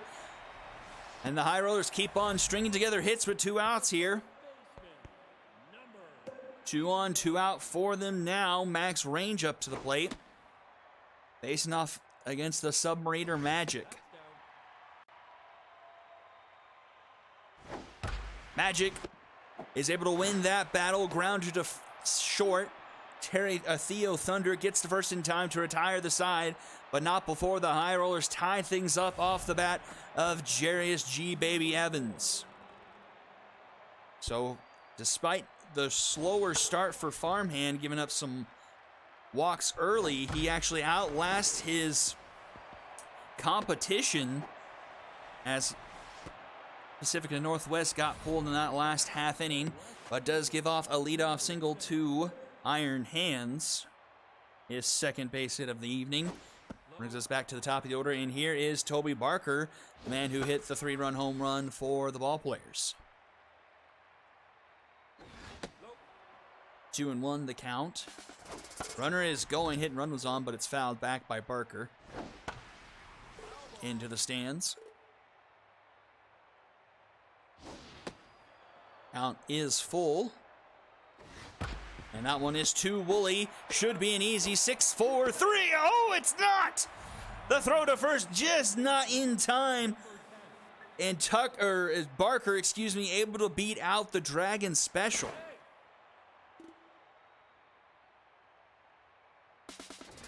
Runner is going. The throw from behind the plate is not in time. A stolen base for Barker. Now in scoring position, Billy O'Connell with a 3-0 count. He takes a strike there, 3-1. Ooh, that one called a ball. The second walk for O'Connell. Very borderline there, puts 2 on, and that will do it for Farmhand. Doesn't last much longer than his counterpart. That brings in Tipsy Reynolds. So both teams into the bullpens now.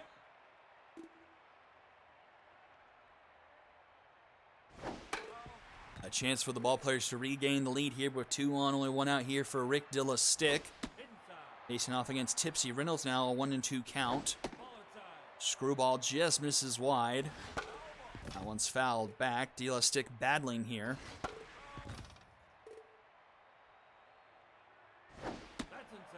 Just misses. The count is full.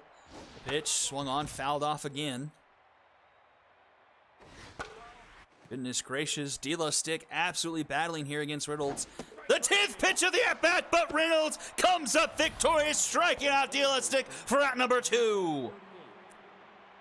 And here is Patty Potts. Swing and a miss there, 1-1.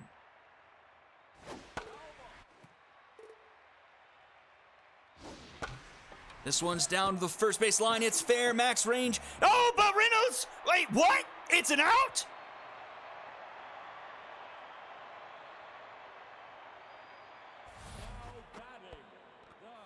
Somebody clip that, because I think we saw that happen a couple of seasons ago against the Wildcats and Unicorns, and that's just a bug they never fixed. Because I don't think she had possession of the ball. Well, regardless, a base hit for Foe to lead off the inning.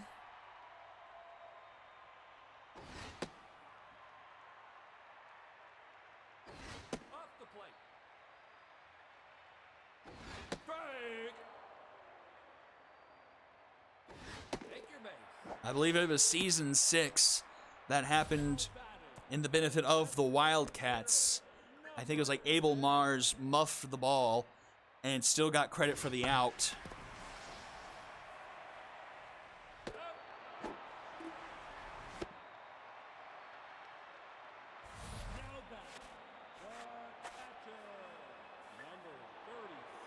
So 2 on, 1 out for the High Rollers. They have an opportunity to take their first lead of the game after Tipsy Reynolds got the Ballplayers to squander their opportunity, but Beltron falling behind 0-2 here. Fitzmagic backing her off the plate with that 2-seamer.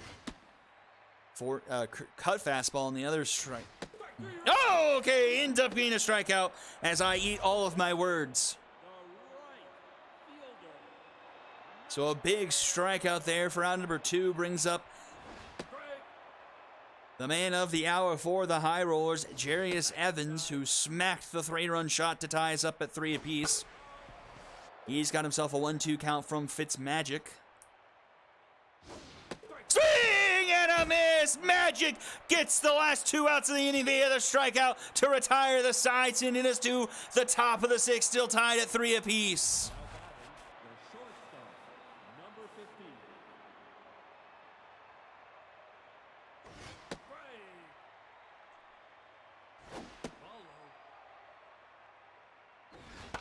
Theo Thunder swinging at that one. It's in foul territory. High Rollers are convening, and it's Mary Stone making the catch in foul territory for round number 1.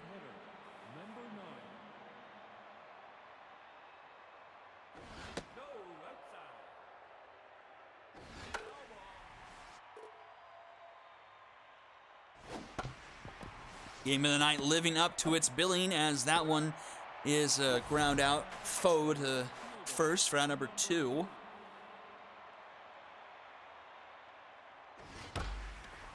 Hard hit ball, but well foul from Nathan Tucker. This one right to Woolley on the grounder. Throw to first in time for round number 3. A 1-2-3 inning for Reynolds sends us to the home half of the 6th inning. 9-1-2 to it for the High Rollers. Center fielder, number 37. Rodriguez first base swinging a soft liner to O'Connell, one away. Brings up Mary Stone.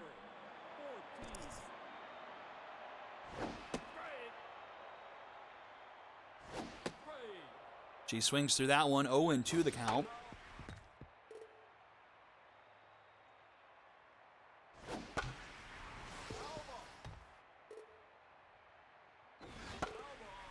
Fouling off a few here, staying alive in the count. This one back to the mound, Fitzmagic up with it in time for round number 2. Mojo up for Magic. Brings up Wally Woolley.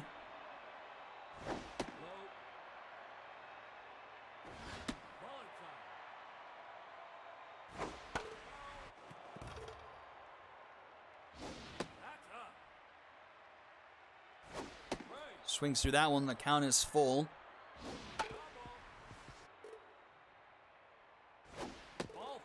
And that will end up being a walk for Wally Woolley to continue in the inning, bringing up max range.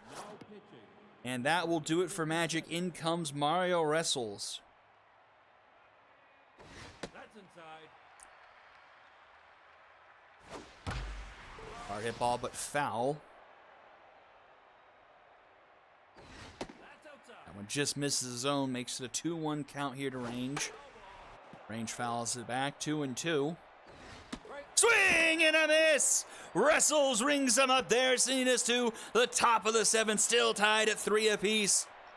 Juice Armstrong, Iron Hands, and Toby Barker do up for the ball players.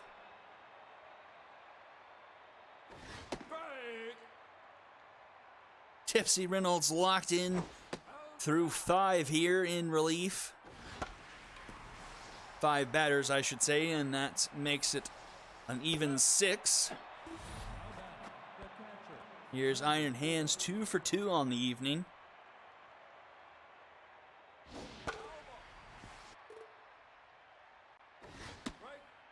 Ball's behind 0-2 though to Reynolds.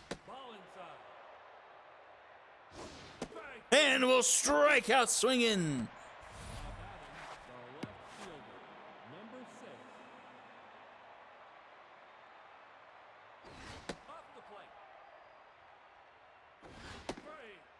1-1 the count now to Toby Barker. The offensive output of the ball player so far in this one, and he puts this one up the middle. His 2nd hit of the night. And here is Billy O'Connell.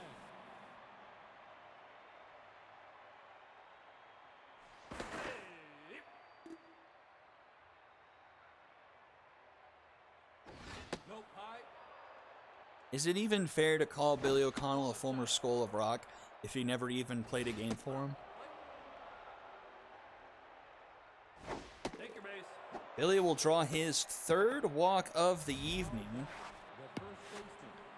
to bring up Rick Dillistick. 2 on, 2 out. Pressure mounting. Tipsy Reynolds no longer locked in, and nearing the end of her pitch count, almost up to 40 here in relief. Dillistick, though, grounds it to short. Woolley charging in, gets the throw off in time at first, round number 3. And another side retired as we head into the bottom of the 7th inning. Thank you all for tuning in to this one, the SSBL Game of the Night, brought to you by Turtle Beach. Be sure to make sure you have put here in all caps into the chat to be entered into the drawing for a Turtle Beach headset that will be given away on Jacked on Saturday. 1-2 the count to Becky Foe from Mario wrestles. This one in front of the plate. Hand scoops it up, gets it down to first in time for out number 1. Brings up blind Ollie.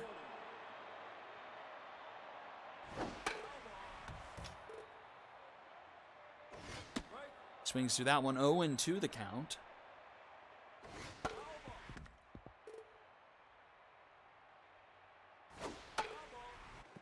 Ollie doing his best to stay alive. Just misses zone there. Another fouled off, 1-2 now the count. Grounded to deal a stick. He'll take it himself for out number 2.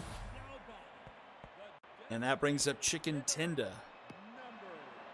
How different would this game be if the ball players aren't called out on that weird play? I mean, who knows? They might have been out, but I would like to review that play myself. See what kind of a difference that could have as Chicken Tenda singles up the middle to extend the bottom of the 7th, his second base hit of the game. Brings up the clutch Carlita Beltran. She's had an impact in both games the High Rollers have played so far this year. And she come up big here once again.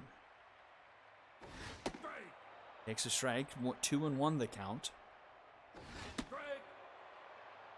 Whistles finds the zone again, evens it up at 2 apiece. Curveball in the dirt, the count is full, the runner is going, and it's ball 4. Beltran walks, puts 2 on, 2 out, and here is Jarius Evans, and they're going to pull Evans in favor of Colton King. So the man of the hour doesn't even get the chance, and King will ground out on the first pitch he sees, and the side is retired. To the top of the 8th we go, still tied at 3 apiece. Beltran now in right, Colton King behind the plate.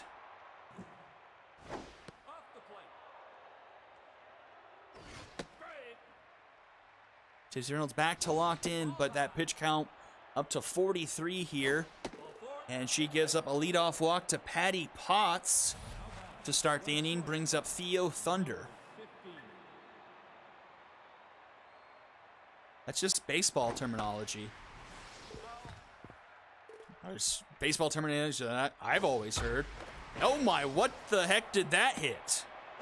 Theo Thunder has himself a base hit, and the ball players are in business here. 2 on, nobody out. A chance to take the lead here. Reynolds is done. In comes Liv Polbean.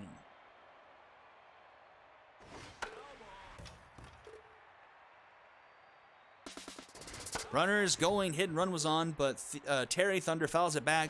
0-2 the count. Fouls off another. Swing and a miss! Polbean strikes out Thunder for a huge out number 1 here in the top of the 8th. Nathan Tucker, 2 on, still only 1 out. Pressure is all the way up. A chance for the ball players to regain the lead. Swing and a miss! Back-to-back strikeouts for Polbean. It's all up to the bat of Juice Armstrong. 0 for 3 intense.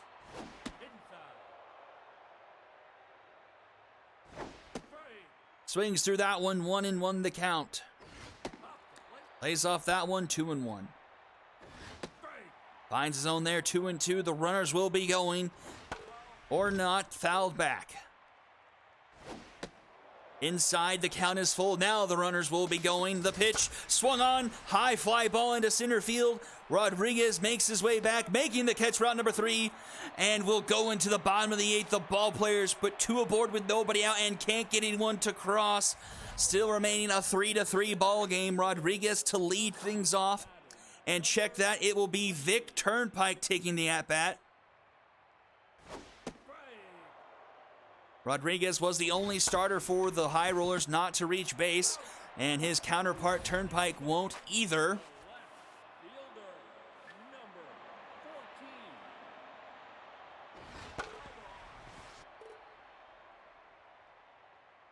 Brings up the top of the order, Mary Stone.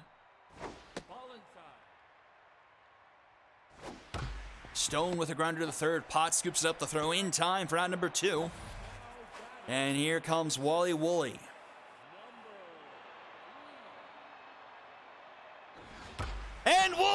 to left, a high fly ball. Barker's at the wall, and it's caught for out number 3. Just got a little bit too far under, and we go to the top of the 9th, still deadlocked.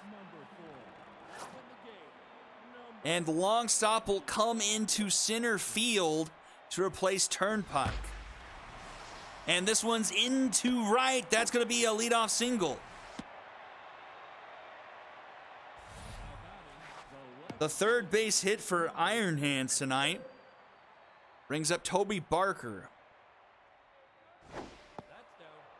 The first hit given up by Polbean in relief of Reynolds. Runner is going, and that is... Oh, he's safe!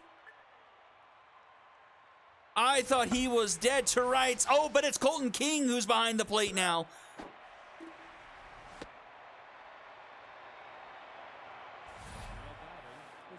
So runner advances 90 feet, but Barker flies out to left. So runner in scoring position now for Billy O'Connell.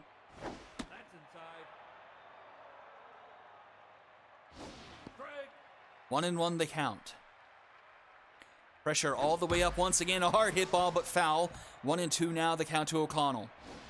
O'Connell puts this one into right. Tracking that one is Beltran. She makes the catch for out number 2. Runner thought about tagging up, but a good throw in by Beltran keeps the runner put, and it's up to Rick De La Stick.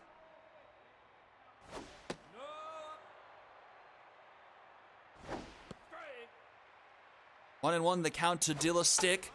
Fouls that one back. 2-2 the count. Fouled off again. Count is full. Pitch.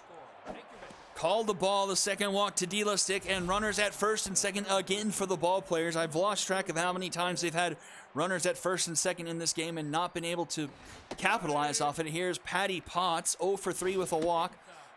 She's got herself a 1-1 count. That one in the dirt, 2-1. Swings through that one, 2-2. Runners won't be going since it's not a full count. This one's hit, grounded to Woolley. Woolley the throw in time for out number 3, and the side is retired, and we'll go to the bottom of the 9th.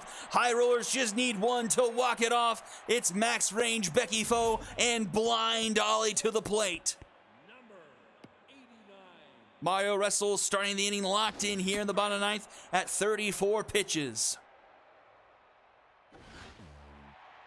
1-1 the count now to Range. This one's fouled back, 2-2.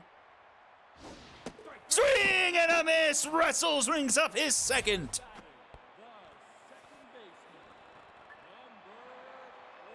Becky Foe up to the plate now. 1 for 4 tonight. The ball players and high rollers never seem to disappoint. A slow dribbler to second. O'Connell ranges over and gets the throw off in time for out number 2. And here is blind Ollie, the last chance we have before we go to extra innings. First pitch swinging, fouls it behind home plate.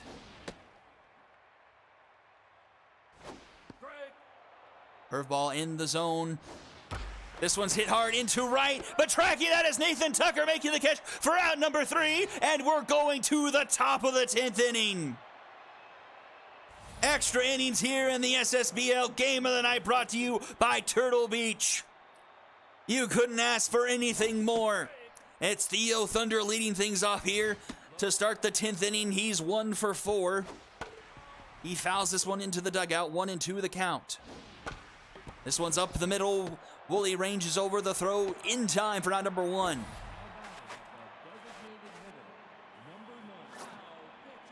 And that will do it for Polbean. In comes Peach Dropkin. Third woman out of the bullpen for the High Rollers.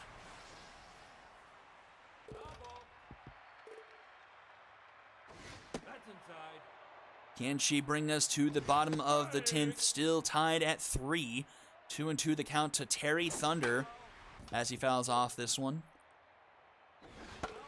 And that one is 2. The count is full. Swing and a miss! Thunder goes down swinging, and it's up to Nathan Tucker, and Tucker will get pulled in favor of Jerry Thunder. Ball inside. Thunder hit the go-ahead home run in that first game against the Cyclones that eventually gave the ball players the win in that comeback from behind performance. A chance for him to work his magic once again, but he will draw a walk here to get a runner aboard, Juice Armstrong, and he gets pulled now in favor of Matthias Black. So the ball players emptying the bench, trying to get a run on the board here. I don't begin to know how this will work out defensively for the ball players in the bottom of the 10th. But Black is ahead in the count 3-0. And that is a 4-pitch walk. And stop me if you heard this before, but the ball players have 2 on and 2 out. And here is Iron Hands, 3 for 4 tonight, 3 singles.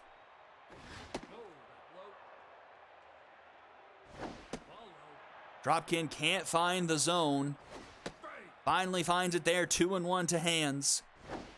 Hands bloops this one into right. That one's down. Runner is going to stay put at third, though not deep enough. And Carlita Beltran in right with a very strong arm. The bases are loaded. And here is Toby Barker with a chance to regain the lead for the ball players. But he falls behind 0-2. The pressure is all the way up. The payoff pitch, swung on and missed! Dropkin rings him up there. We go to the bottom of the 10th inning. Ball players leave the bases juiced.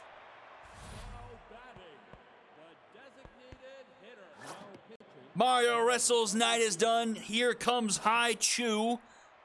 Calipari will come in behind the... Oh, God. The entire outfield just got shuffled for the ball players.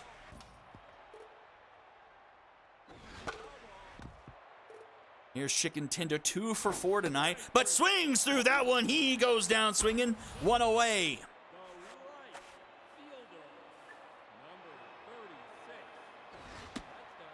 Beltran up, 1 for 3 on the night.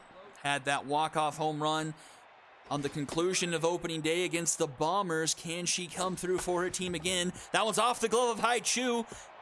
He covers, but not. The throw is not in time, and Carlita Beltran will have herself a base hit. So the winning run on base now for the High Rollers. Here's Colton King. Pressure all the way up for Hai Chu, just coming to the game. 2-1 the count to King. Nice slider, finds the zone, 2-2. Strike 3 called! And here is old man Alex Longstop, who came in for Turnpike, who came in for Rocket Rodriguez. Popped up into right field, ball players converging, and it's Toby Barker making the catch for out number 3, and we're going to the top of the 11th. No one has scored since the bottom of the 4th inning. Billy O'Connell to lead things off. I'm going to run out of space on my notepad. First pitch swinging is O'Connell. He pops this one up into shallow right field. Becky Foe is there to make the catch for out number 1. Rick Dillasick up now. Pitch well outside.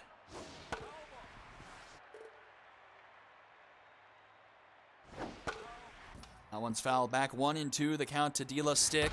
Dillasick into center field! This one is deep, and this one is gone!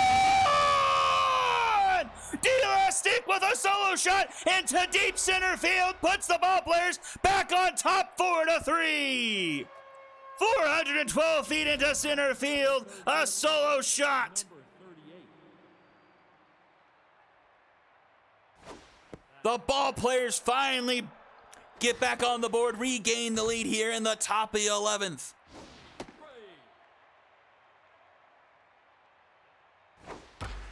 This one into right. This one's tracking back. It looks deep, and that one is gone. Back-to-back home runs for the ball players. This one into the short porch in right, 372. The shortstop, number 50. Now And that does it for Dropkin. Last woman out of the bullpen is Alyssa Reinford. Strike. Ball inside.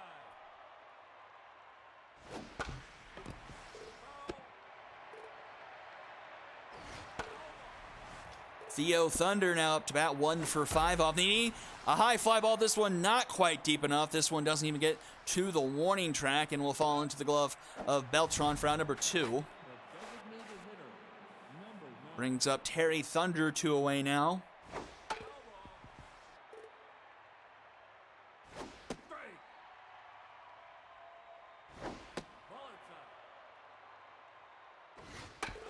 This one's fouled off, stays a 1-2 count.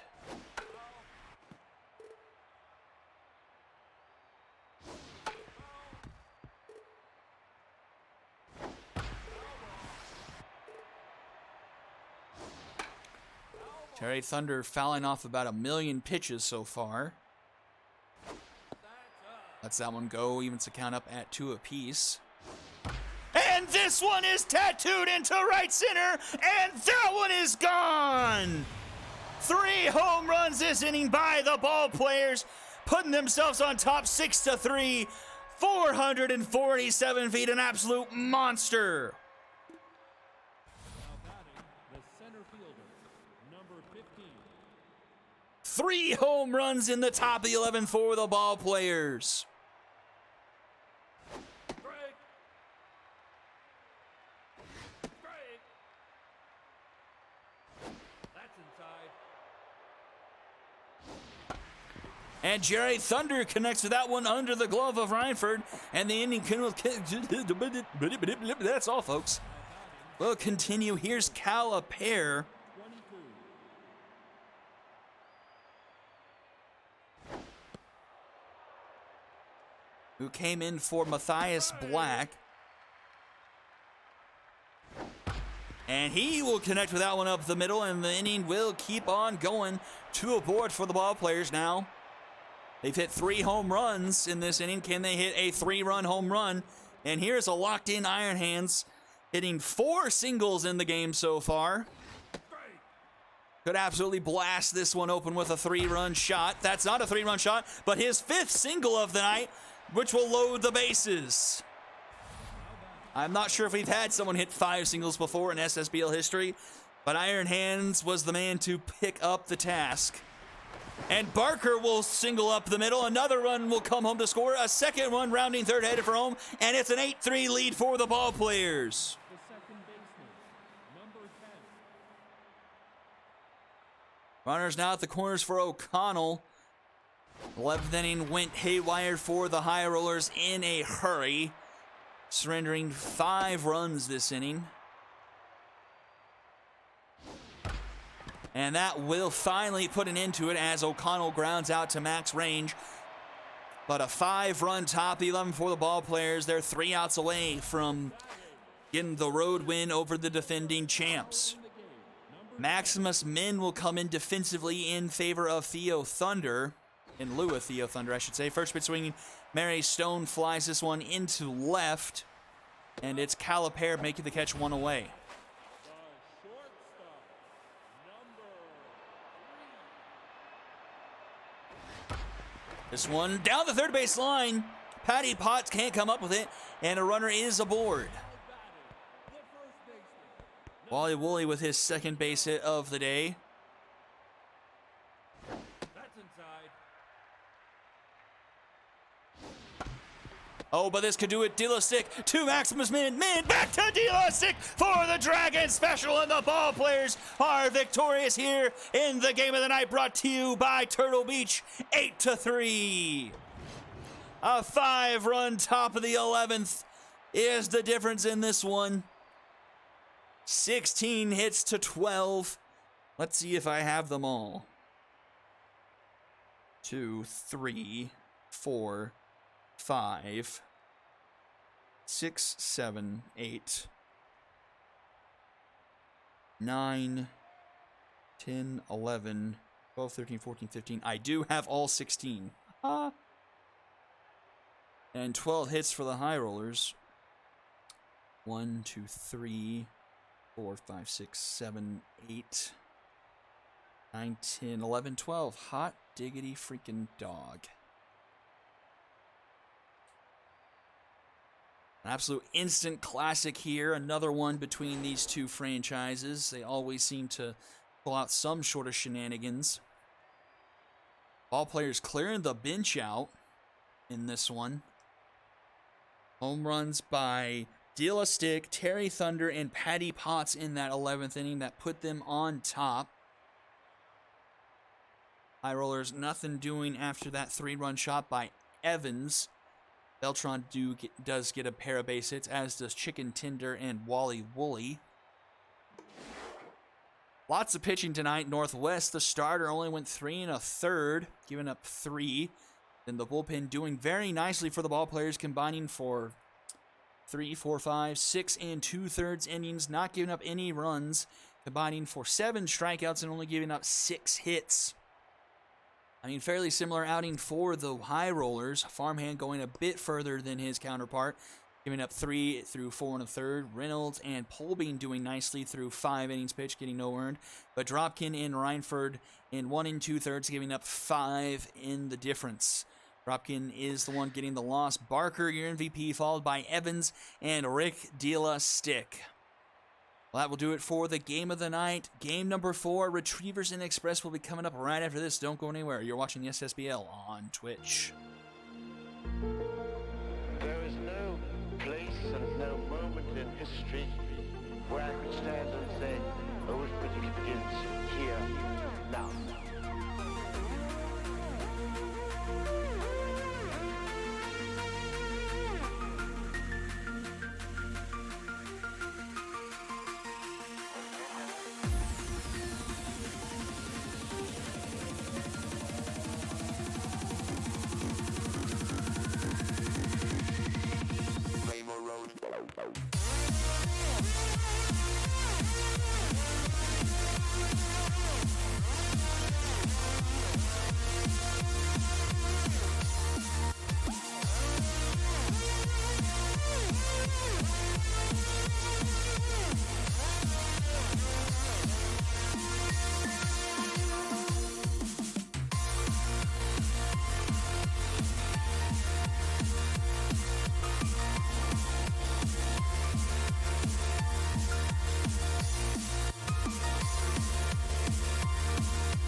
Turn it on.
I was wondering why that song didn't sound familiar. It's because I guess the other train of music ended and it went on to the 2015 mix of Monster Cat. I hope we don't get any kind of DMCA strike for that. It's like, I don't remember hearing this one ever before. Here we are, game number 4, the Retrievers and the Express. Retrievers coming in this game 1-1, Express sitting at 0-4. Looking at first ever win in franchise history. They've got their ace on the mound, Lauren Fell, against Arthur Pennyfold for the Retrievers. A quick first out brings up Sammy Ferrari. Retrievers getting their first win last night and a demolishing of the Retrievers 14-4. looking to continue their forward momentum after the rough start in week 1 with that loss to the Walkers. This one up the middle, that's going to be a base hit for Sammy Ferrari. The third baseman, number 47. Bell does have some pretty solid stats, so that's a grounder to Mackin. Mackin to Doyle. Doyle to Atwood for the Dragons special, turning the Retrievers away, sending us to the bottom of the first. DDC, Natalie Origin, and Grin Atwood due up.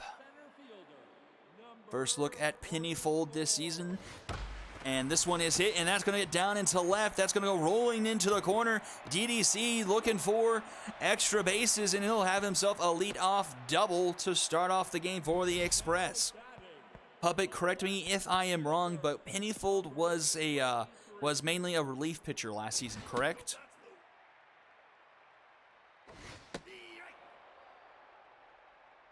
Okay, I thought so. All right, Origin up to bat now with the runner in scoring position, but she gets struck out there. One under the belt of Pennyfold here. Brings up former Dragon Gwyn Atwood.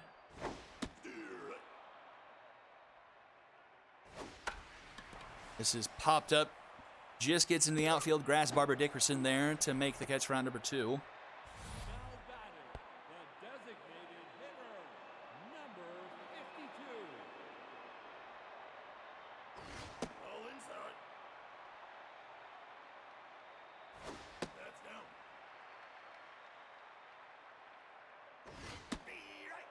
Two and one, the count to Deb Woodruff. Takes ball 3. Fouls that one back to make the count full. Swing and a miss!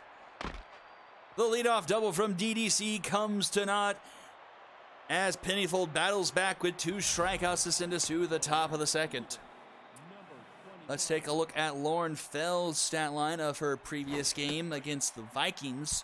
She went 5 2/3 innings, giving up 4 earned runs, 3 home runs in that game. Did strike out 6, give up 2 walks, so some highs and lows from the young rookie. Having trouble with the long ball, but she rings up the batter there, her first strikeout. Strikeout of Barry Buns. 1 away, bringing up Maggie Slowitz, the number 1 overall pick in the Season 7 SSBL draft. And she puts this one into right field. At the wall is DDC, and he makes the catch for round number 2. Or a Season 7 draft. I said that. Yeah, that's what I said. And here is Raman Nunez.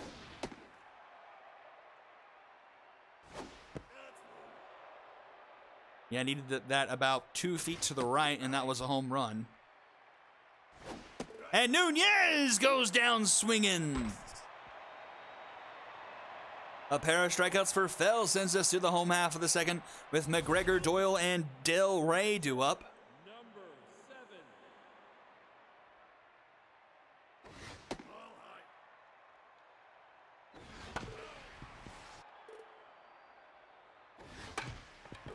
One fouled off. 1 and 2, the count to Hans McGregor. Dribbler to first. Slowitz will take it herself for round number 1.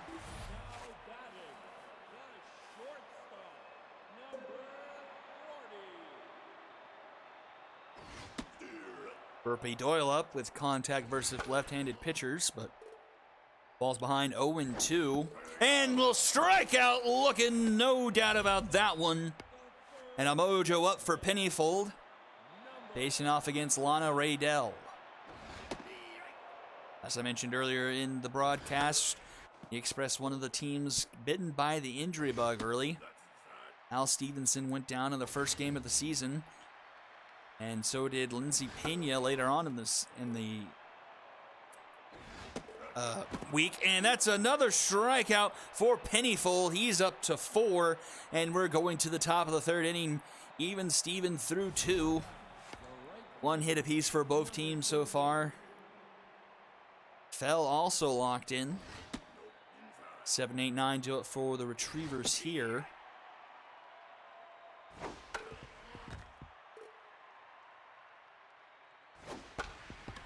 This one is, off the glove of Mackin. He tried, but probably wasn't going to be able to beat out Blanco Jr. on the throw anyway. Some decent speed on him, and a runner is aboard for the Retrievers. Brings up Barbara Dickerson. Pitch out. Runner wasn't going. 2-1 the count. Runner's going this time, hit and run, but fouled out of play. Count 2 apiece now. Dickerson takes strike 3, just above the knees. The catcher, number 37.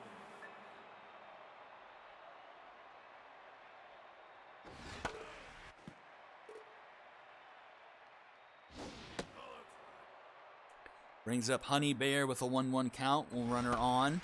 And Bear's going to put this one into right. That's going to get down for a base hit. Runner's headed for third and will get there easily. So runners now at the corners for the Retrievers. A chance for them to strike here with Harold McHenry at the plate.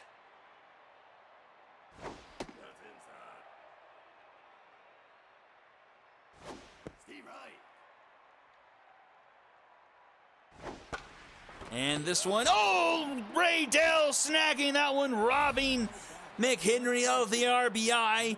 And 2 away now here for Sammy Ferrari. It's interesting, I'm just now noticing 8 is the magic number tonight. 8-0, 8-4, 8-3. 0-2 to Ferrari. Lays off that one, 1-2.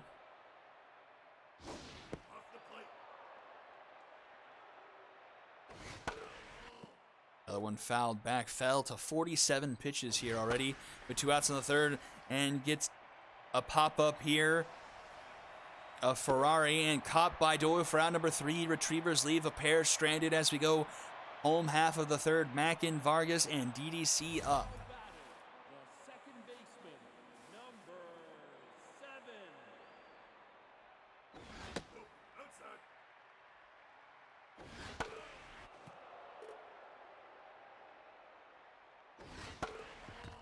One and 2 the count to Mackin.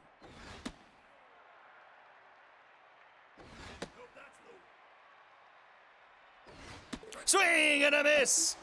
The 5th strikeout for Pennyfold. He is carving up this Express lineup. Not even through the first full time through the lineup.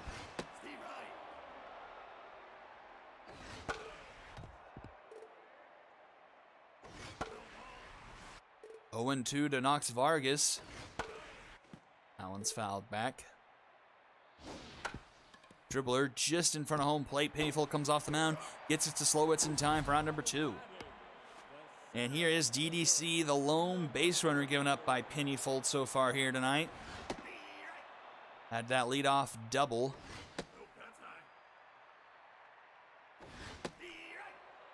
But the Express could not make advantage of it. 1-2 the count to C. And he gets rung up there, a backwards KD in the third. We go to the top of the 4, still knotted up at zeros. McSorley, Buns, and Slowitz do it for the Retrievers. Number 47. This one, Mackin with the stop, the throw in time. Mackin flashing a bit of leather. Number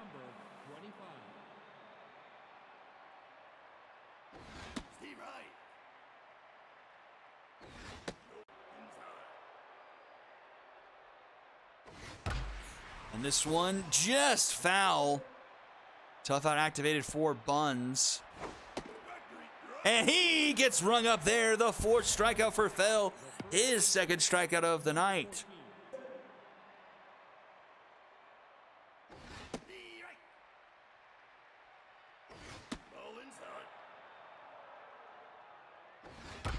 This one is off the glove of Atwood. It bounces in front of him. Throw not in time, and that's going to be an infield single for Slowitz with 2 outs.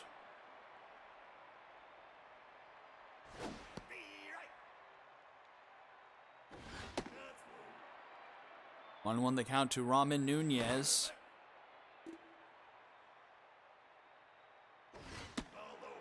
Takes ball 2 low. Runner is going. The throw from behind the plate is in time! McGregor with the caught stealing, sending us to the bottom of the 4th. The left fielder, number 23.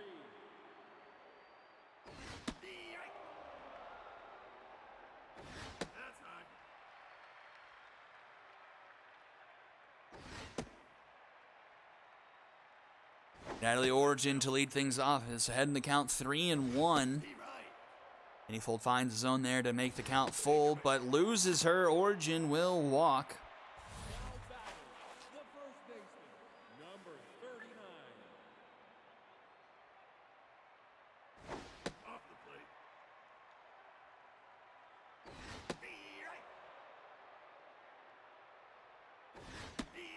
One and two the count now to Gwyn Atwood.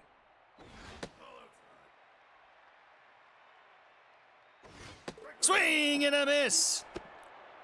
Strikeout number 7 for Arthur. Hitter, number 52.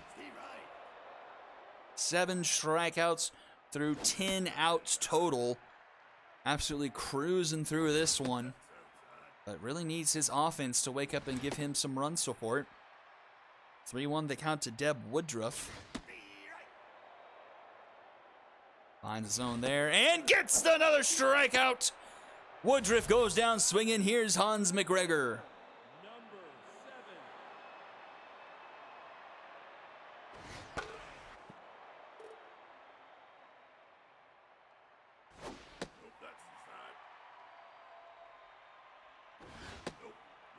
7. 2-1 the count.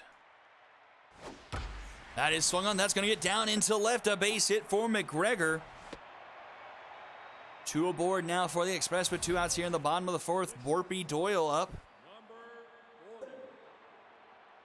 Another opportunity for the Express. Can they capitalize? They need a deep base hit. Not a lot of speed on the runner at second. This one's a fly ball into center field. McHenry is under it, and he'll make the catch. Round number 3, sending us to the top of the 5th inning. Still zeros on the scoreboard. 6, 7, 8 do it for the Retrievers. Designated hitter, number 47. Pitching duel here in game number 4 here. And the Retrievers get to Fell here. Just misses the bag there. Nunez with a hard liner down.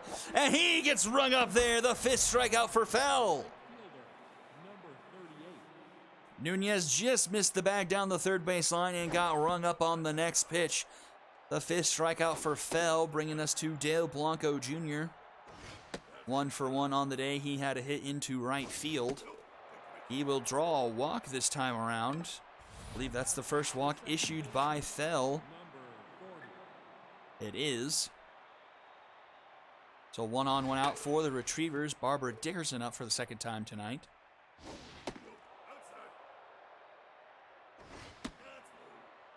Two and 1 in the dirt, and that one gets away from the first baseman, but not a lot of foul territory here in Founders Field, and the runner isn't able to capitalize on the ball in the dirt from Fell. Another walk issued by Fell, so Dickerson aboard. 2 aboard now for the Retrievers. Here's Honey Bear. One of their better opportunities of the evening. They left runners stranded on the corners back in the 2nd. Bear falls behind 0-2 to Fell. This one just foul. This one up the middle. Doyle ranges over. Going to get the throw in time to first for out number 2, but both runners advance 90 feet. So productive out there by Bear. It's up to Harold McHenry now to score the runners, both in scoring position now. 2-0 to Harold McHenry. 3-0 now. Fell struggling with her command here in the 5th. And that's a 4-pitch walk to McHenry. That will load the bases. bring it up, Sammy Ferrari. A big opportunity here for the Retrievers. Can they strike first here in the top of the 5th? Ferrari takes a first pitch strike. Lays off the next one just outside, 1-1. Curveball fouled off, 1-2 now the count. Grounded to second, backing up with it. The throw in time at first, round number 3, and the side is retired. The Retrievers strand the bases loaded and will go to the bottom of the 5th inning. Raydell, Mackin, and Vargas due up. I couldn't read my own handwriting there. 1 pitch, 1 out to start the inning there. That's at least 5 runners stranded tonight for the Retrievers. Some offensive woes apart from that thrashing of the moonshots to start off the season. 3-1 to Mackin. Pennyfold finds the zone there. And Mackin puts a charge in this one, headed to the corner of right field. It's gone! Mackin over the wall in right field, and the Express lead 1-0. 374 into right field.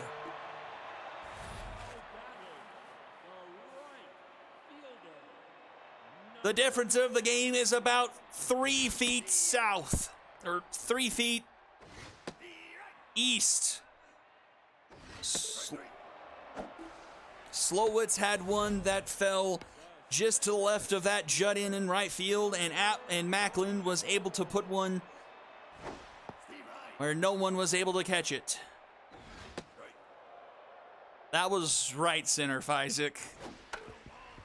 They finally get a home run. Yes, no one robbing that one.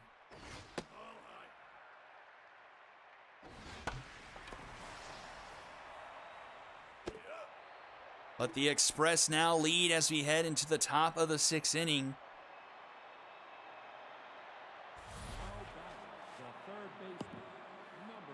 And the Retrievers wake up on offense.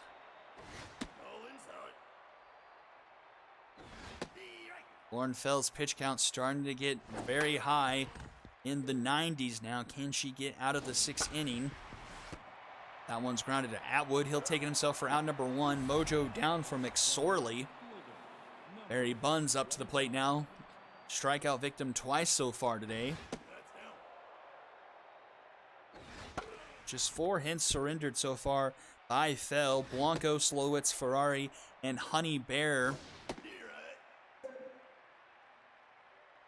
I don't remember what their pin is offhand, Marge, to be completely honest.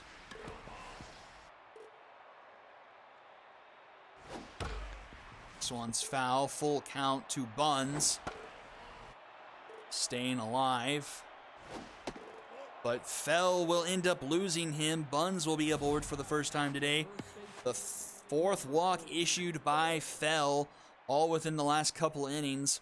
That command starting to wane here the longer as she goes on.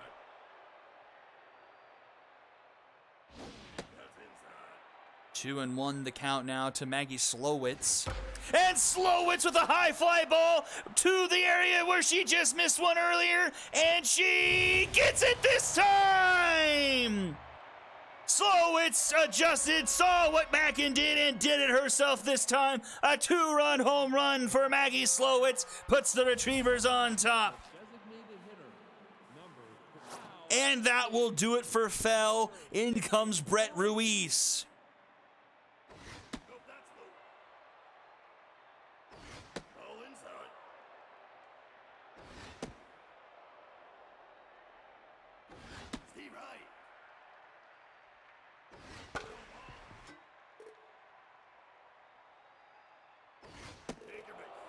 Ruiz will give up a walk to the first batter he faces, Nunez. Walks becoming an issue for this Express pitching staff. That one's to Mackin. Mackin goes to second for 1. Doyle to first. In time, the Dragon specialist turned. But the Retrievers gain the lead off the 2-run shot from Slowitz into right center. A high moon shot it was. just getting over the wall and gives us a completely different ball game now into the bottom of the 6th. That one back to Pennyfold. Easy play for him for out number 1. Now back, the first baseman, number 39.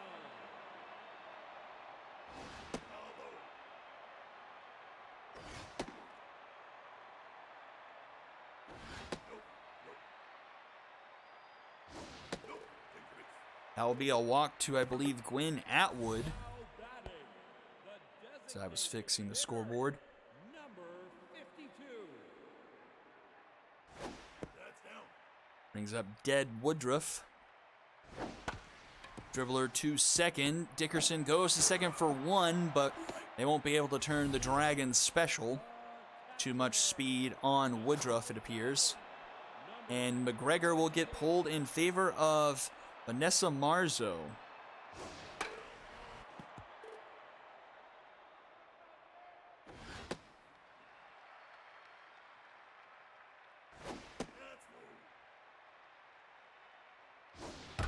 Hard hit ball, but McSorley able to backhand it. The throw in time at first for out number 3, and we'll go to the top of the 7th, still in a 2-1 ball game.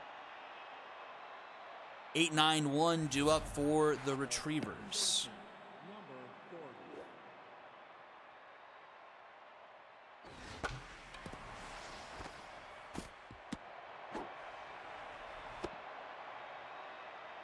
Dickerson aboard with a bomber special into left.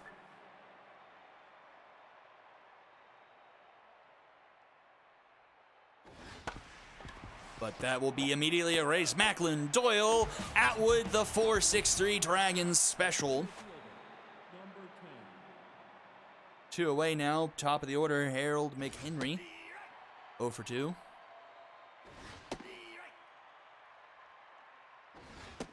Swing and a miss. McHenry goes down and will take us to the home half of the 7th.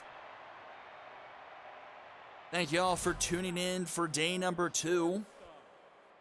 If you're new, be sure to join the Discord and keep up to date of the rest of Season 8 of the SSBL. Burpee Doyle to lead things off here.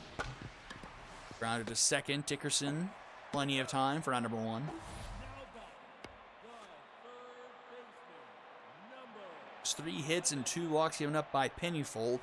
Strikeout rate has not kept up as he's still at 9, but he was at about 7 the first time through the lineup. But an excellent performance for him as he's reaching the end of his rope, but gives up this extra base hit into the gap. That's going to be a 1-out double for the Express. Tying run in scoring position, as the Retrievers offense has not been able to put this one away. now pitching. And that will do it for Pennyfold. In comes Sifa Belnades.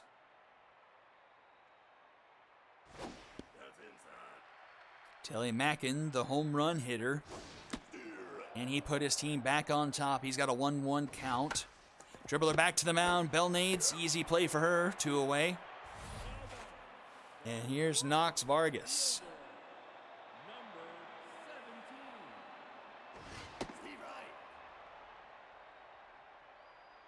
17.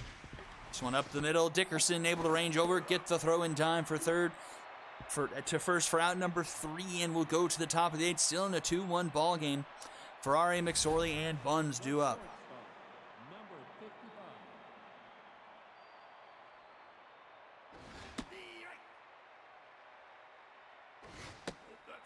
Squeeze through 1 2/3 innings of relief of Lauren Fell.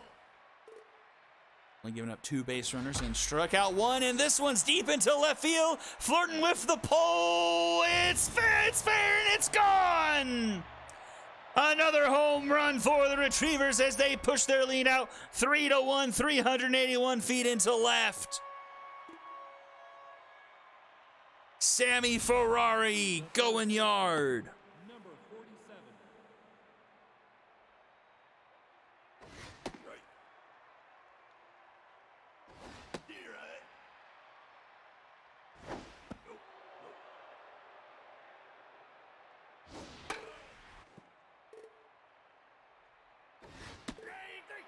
And Ruiz comes back and strikes out McSorley. Number 25.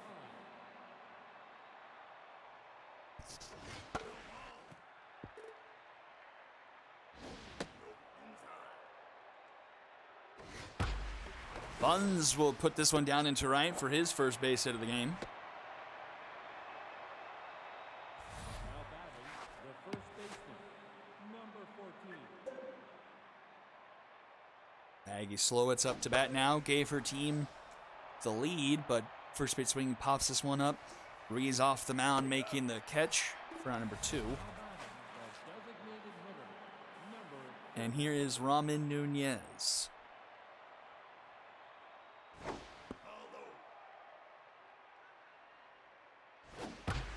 Nunez up the middle, just out of the reach of Mackin at second. Runner will advance to third. Runners at the corners now. Seems like the first play Mackin hasn't been able to make today. He's been very good defensively at second. But this one he will make fairly easily, and that will retire the side. Sending us to the bottom of the 8th inning. 3-1 now your score. center fielder, number 44.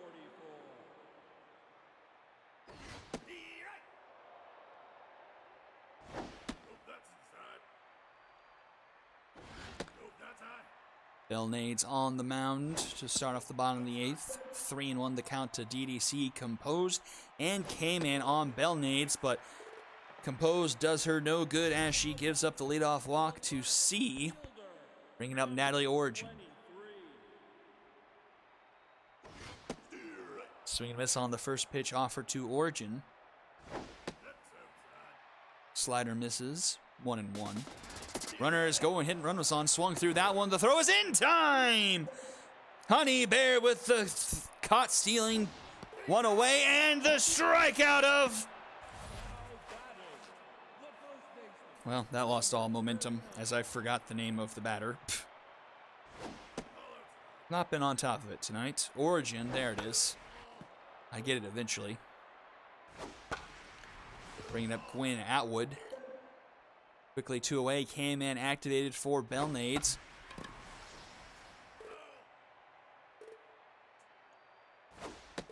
Swing and a miss. Bell Nades rings up a pair, sending us to the final inning, the 9th. 8-9-1 do it for the Retrievers here, trying to find a bit more insurance. Second baseman, number 40.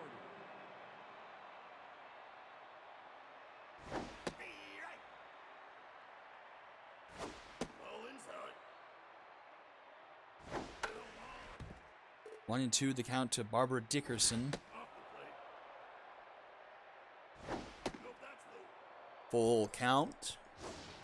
And strike 3 called. Ruiz strikes out his third. Brings up Honey Bear. Good, that nice caught stealing throughout the runner. Off the glove of Del Rey at third, and Bear will be aboard for the second time. Harold McHenry, 0 for 3.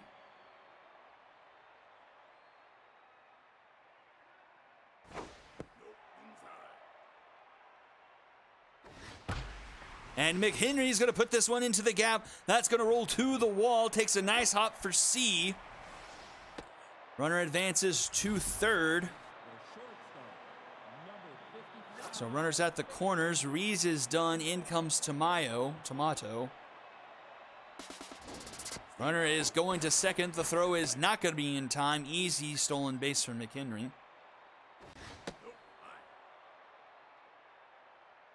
Both in scoring position now. This one's to third. Del Rey goes home and will end up getting the runner in a rundown.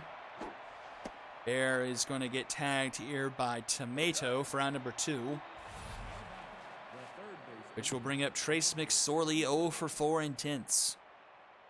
McSorley, the lone retriever who hasn't reached and will not reach tonight as he lines that one to short for round number 3, sending us to the bottom of the 9th in a 2-run game. 11 hits tonight for the Retrievers, but only 3 runs to show for it, and all of them off the long ball. And this one's a deep ball to center field. That one's back, and that one's off the top of the wall and takes an awkward bounce. McHenry just now up with it, but it'll be a leadoff triple for the Express. Interesting here.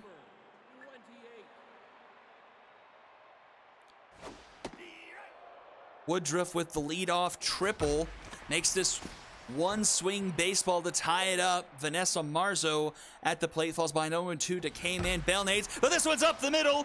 Marzo with an RBI single makes it a one-run game. The Express now in walk-off territory with a runner on first, the winning run at the plate. This one represented by Burpee Doyle. First pitch swing, he pops it up into left field. It will be Ferrari making the catch for out number 1.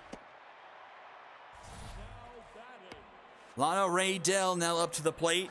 1 for 3 with a double. Marzo will get pulled as a pinch runner in favor of Zimi Porpetta.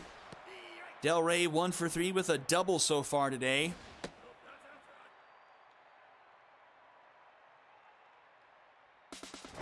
Runners going, the hit and run was on, the throw is in time! There with another huge caught, Ceiling puts 2 away, and the bases are empty. And this will do it, a fair ball makes away the throw in time for out number 3, and the Retrievers survive 3-2.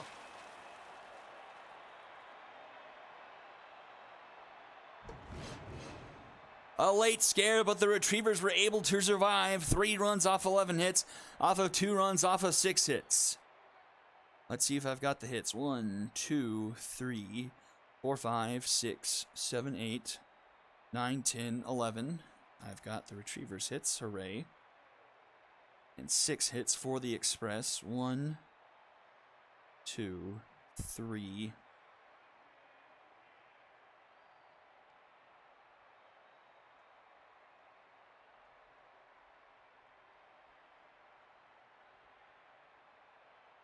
I do. 6. Huzzah. 1, 2, 6. A nail biter there at the end, but the Express ran themselves out of it. 11 hits tonight from the Retrievers. A pair from Slowitz and Ferrari. Both of those hitting home runs that were pretty much the difference maker. Slowitz with the 2-run shot, and Ferrari the solo shot of Insurance being the game winner now. Only 6 hits from the Express. Mackin going yard.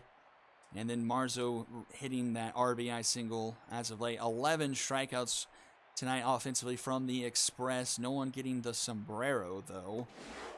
Pennyfold getting the win, going 6 1/3, 1 earned run, 9 strikeouts. Belnades getting the save through 2 2/3, 1 earned run, 2 strikeouts, 2 hits, and a walk. Loss goes to Fell, faced 1 batter too many, giving up that 2-run shot. 2 Slowitz, 2 earned with that home run, 5 strikeouts, 4 walks. Did struggle there late, giving up the free passes. Ruiz, a solid 3 innings in relief, only giving up 1 earned run off that solo shot to Ferrari, and then Tomato getting the last 2 outs of the game. Your MVP is Pennyfold, followed by Maggie Slowitz and Sammy Ferrari, ringing things up at the end.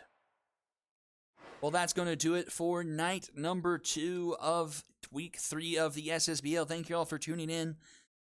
I hope you have a good rest of your night, everyone, and I'll see you next time. Bye-bye.